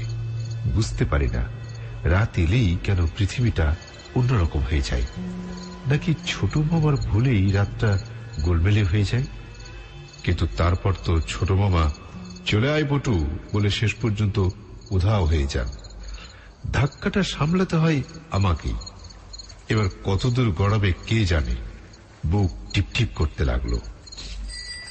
একটু পরে আবার রিক্সা দাঁড়ালো এবং রিক্সাওয়ালা তড়াক করে নেমে গিয়ে ডাক দিল, ঠাকুরুন দিদি, ও ঠাকুরুন দিদি।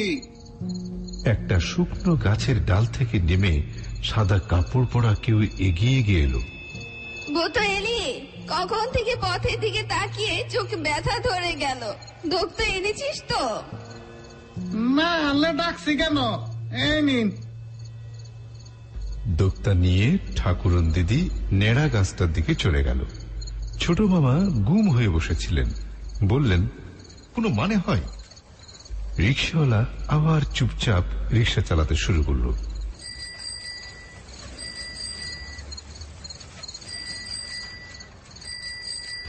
কিছু দূর গেছি, হঠাৎ কোত্থেকে কেউ হেড়ে গলায় ডাকলো, ভুতু, ও ভুতু, আয় ভুতু। ছোট মামা চাপা স্বরে বললেন, থেমো না, এই যে ডাকুক। একটা কালো বেটে লোক ধমক দিল, এই বেড়ার ছেলে, কানে কথা যায় না? রিক্সাওয়ালা বলল, রোজ রোজ বাকিতে জিনিস দেব নাকি? দেবে না মানে ওর বাপ দেবে। এখনো 63 টাকা 67 পয়সা জমা আছে খাতায়। সে আপনি মামলা করে আদায় করুন গে। লোকটা রাস্তার মাঝখানে দাঁড়িয়ে গেল। বাজে কথা বলিস নে, আসলে তুই যাসনি দত্তর দোকানে। কি ঝামেলা করছেন বাবু, গাড়িতে প্যাসেঞ্জার আছে দেখছেন না? লোকটা প্রায় কেঁদে ফেলল। এখন আমি ঘুমাবো কি করে? এক গুলি আফিম আমাকে এত রাত্রিরে কে দেবে? রিক্সাওয়ালা পরামর্শ দিল, শ্মশানতলায় চলে যান, তারকা বাবুর কাছে এক গুলি পেতেও পারেন। ওরে বাবা, মৌতাত ভাঙলে লক আপে ঢোকাবে। তাহলে বরঞ্চ পাঁচুর কাছে যান। সে বেটা তো চোর। চোর বলে তো বলছি, দারোগা বাবুর কৌটো থেকে 2-1টা গুলি সেও হাতাতে পারবে। লোকটা কিন্তু কিন্তু করে বলল, তা পাঁচুকে পাচ্ছি কোথায়? ও তো ফেরারি আসামি। রিক্সাওয়ালা চাপা স্বরে বলল, সন্ধেবেলা পাঁচুকে এক পলক দেখেছি। মোরল মশাইয়ের তাল গাছের কাছে দাঁড়িয়েছিল। মোরল মশাইগঞ্জের মেলায় গেছেন, কাজে পাঁচু নিশ্চয় তেনার ডেরায় ঘুমিয়ে নিচ্ছেন। বেঠে কালো ছায়ামূর্তিটি তখনই উধাও হয়ে গেল। রিক্সাওয়ালা প্যাডেলে চাপ দিয়ে বলল, রোজ রাত্রিরে আসার এই এক জ্বালা বাবু মশাই, রাজ্যের লোকের হাজার ফরমাস। ছোট মামা গুম হয়ে বসে আছেন। আমি ভাবছি হঠাৎ আমাকে ফেলে পালিয়ে না যান। বড্ড বেশি গোলমেলে ঘটনা ঘটছে। কিছু দূর যাওয়ার পর রাস্তা বাঁক নিল। এবার দুধারে ঘন জঙ্গল, রাস্তায় চক্রা বকরা জ্যোৎস্না পড়েছে। রিক্সাওয়ালা বলল, আর এক জায়গায় একটুখানি থামতে হবে। সিঙ্গি মশাইয়ের নসির কৌটোটা দিয়েই আমার ছুটি। একখানে জঙ্গলটা কিছু ফাঁকা। রিক্সা সেখানে থামল। রিক্সাওয়ালা সিট থেকে নেমে রাস্তার ধারে গিয়ে চেঁচাতে থাকলো, সিঙ্গি মশাই, ও সিঙ্গি মশাই। তারপর সাড়া না পেয়ে এগিয়ে গেল, আর তাকে দেখতে পেলাম না। ভয়ে ভয়ে ডাকলাম, ছোট মামা। ছোট মামা বিরক্ত হয়ে বললেন, চুপচাপ বসে থাক, আমাদের বাড়ি পৌঁছানো নিয়ে কথা। এই সময় কাছাকাছি একটা গাছ থেকে কেউ বলল, কারা এখানে? ছোট মামা ভারী কি চালে বললেন, আমরা। আমরা মানে? নাম কি? বাড়ি কোথায়? ছোট মামা রেগেই ছিলেন, বললেন, তা জেনে তোমার কাজ কি? কে তুমি? গাছে কি করছো? হ্যাঁ, বলে কি? গাছে কি করছি? খবরদার, বাজে কথা বলবে না বলে দিচ্ছি। এটা বাজে কথা হলো? জানো না গাছে কি করছি? ছোট মামা খাপ্পা হয়ে বললেন, না, জানি না। আমরা মানুষ, আমরা তোমার মতো রাত বিরতে গাছে কাটাই না। প্রথম প্রথম এই ভুলটাই হয়। কি ভুল হয়? মানুষ মানুষ ভুল। কি অদ্ভুত! অদ্ভুত তো বটেই, অতটুকু বাদ যেতে কয়েকটা দিন দেরি। এই যা। তা তোমার কি ডেরা খুঁজে বেড়াচ্ছ? বোকার কাকে বলে? ভূতের রিক্সাতে চেপে? ভূতটা 1 নম্বরে দড়িবাজ, সাবধান করে দিচ্ছি কিন্তু। ছোট মামা রিক্সা থেকে নেমে ঘুষি পাকিয়ে দাঁড়ালেন। কে হে তুমি? গাছ থেকে নেমে এসো তো দেখি। আমিও নামতে দেরি করলাম না। ছোট মামার মারামারি করার অভ্যেস আছে, কিন্তু রাত বিরতে গাছের লোকটার সঙ্গে এটে উঠতে পারবেন কিনা আমার সন্দেহ। রিক্সাওয়ালা আসছে না, মারামারি বাতলে থামাবে কে, এটাই আমার ভাবনা। ছোট মামা ঘুষি বাগিয়ে এবার হুঙ্কার দিলেন, কমন কমন। গাছের লোকটা বিদঘুটে হাসল।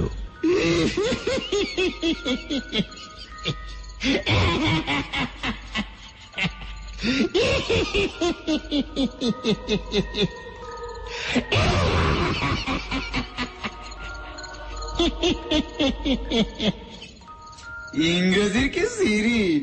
কামন, কি চক্রা? Get down. কিন্তু গেট ডাউন করি কি করে? একটা ঠ্যাংই যে নেই, থাকলে পরে এতক্ষণে নেমে কানটি ধরে স্ট্যান্ড আপ অন দা বেঞ্চে করিয়ে দিতাম। পাশের একটা গাছ থেকে কেউ বলল, কে পণ্ডিত মশাই, ছাত্র জোটাতে পারলেন নাকি? না, গাধা পিটিয়ে ঘোড়া করা যায় না। ছোট মামা আর সহ্য করতে পারলেন না। রাস্তার ধারে পাথরকুচির স্তূপ থেকে পাথর কুড়িয়ে ছুটতে শুরু করলেন। আমাকেও বললেন, হাত লাগা পটু, আমাকে গাধা বলছে, আমাকে ইংরেজি শেখাচ্ছে, পাঠশালার পণ্ডিত। ওদিকে পণ্ডিত মশাইয়ের চেঁচামেচিতে চারদিকে সাড়া পড়ে গেছে। হই হই রই রই করতে করতে কালো কালো কারা সব গাছ থেকে চুপচাপ করে নেমে দৌড়ে আসছিল।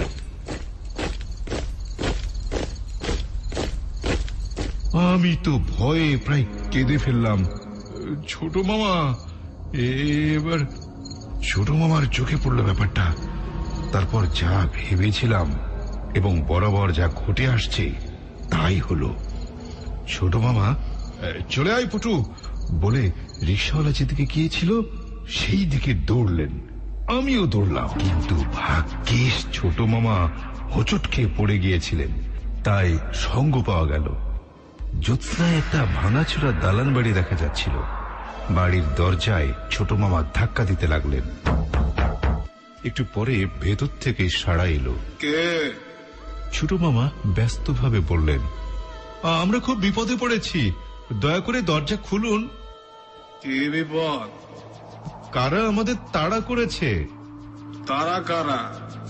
গাছে গাছে যারা থাকে। গাছে থাকে ভূত, বনে থাকে বাঘ, জলে থাকে মাছ, মনে থাকে রাগ। কি বিপদ? আপনি পদ্য বলছেন নাকি? ঠিক ধরেছ।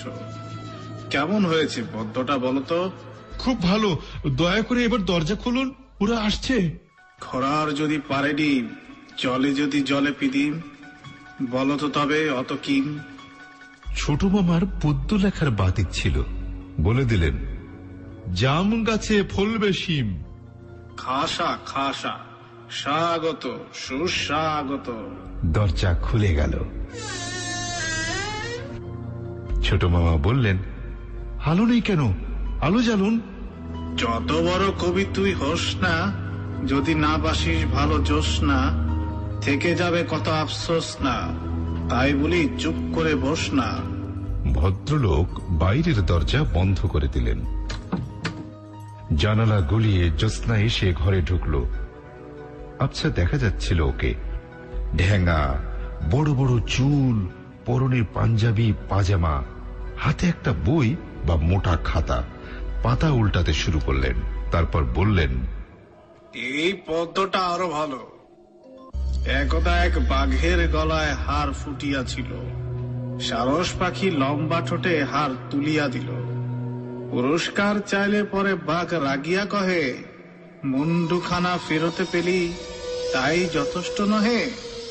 পাশের ঘর থেকে কেউ বিটকেল গলায় ডাকলো, ঘটনা, এই ঘটনা, কাকে পদ্য শোনাচ্ছিস? মানুষকে। কয়জন মানুষ? 1.5 জন। দোষ পোষাবে না। ছোট মামা বললেন, কেউ নেই। কবি ভদ্রলোক বিরক্ত হয়ে বললেন, আমার দাদার ওই এক স্বভাব, খালি খাই খায়। খাই খাই মানে? দাদার খুব খিদে আর কি। যাগ্গে এই পদ্যটা পড়ি। সেই সময় বাইরে ডাকাডাকি শোনা গেল, ছোট বাবু, ছোট বাবু, ও ছোট বাবু। কবি খাপ্পা হয়ে দরজা খুলে বললেন, কি হয়েছে? এত চিৎকার করছিস কেন রে ভূত? আমার প্যাসেঞ্জার হারিয়ে গেছে, খুঁজে বেড়াচ্ছি। কয়জন? আগে 1.5 জন। ছোট মামা আমার হাত ধরে হ্যাচকা টান দিলেন, চলে আয় পুটু। রিক্সাওয়ালা আমাদের দেখেই বলে উঠল, সর্বনাশ, কোথায় ঢুকছিলেন আপনারা? চলে আসুন, চলে আসুন, এ বাড়ির বড় বাবুর বেজায় খিদে। আমরা 3 জনে দৌড়াচ্ছি।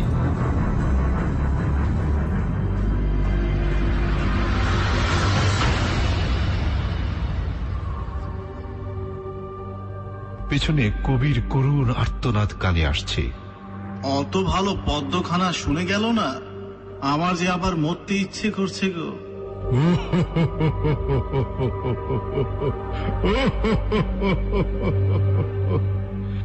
ছোট মামা রাস্তার কাছে গিয়ে হাঁপাতে হাঁপাতে বললেন, ওহে রিক্সাওয়ালা, ওরা ওরা সব নেই তো? রিক্সাওয়ালা হাসল, না, ঘুমিয়ে পড়েছে, বস বস করে ঘুমাচ্ছে, শুনতে পাচ্ছেন না? ছোট মামা কান ধরে শুনে বলল, আমি তেমন কোনো শব্দ পেলাম না। তবে বাতাসে গাছপালা খুব নড়ছে, নানা রকম শব্দ হচ্ছে বটে, কিন্তু ভোস ভোস নয়, শো শো, সনসন, সরসর, খড়খড়।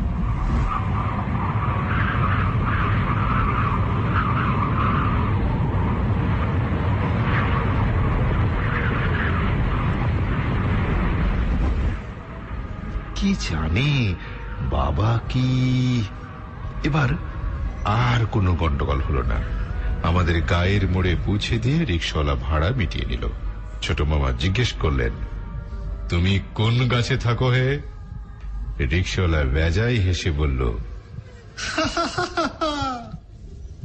আমি কেন গাছ থাকতে যাব মশাই? আমার কি ঘরদর নেই? নামটাই না হয় ভূত।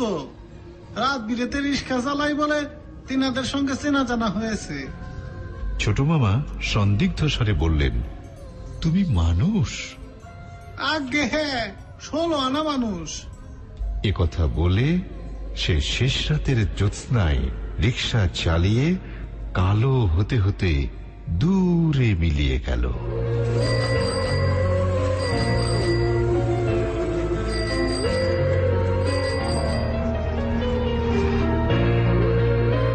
আমরা শুনে ফেললাম সেই ভৌতিক সাহিত্যিক যে গল্পটি ছিল সেই গল্পটি, এবং আজহারুল ইসলাম রনি ভাই সেখানটায় বেজো ক্যারেক্টারে ভয়েস দিয়েছেন, খালিদ পাশা এবং ভৌতিকের প্রডিউসার কাব্য শাহরিয়ার সেখানটায় বিভিন্ন চরিত্রে অভিনয় করেছেন।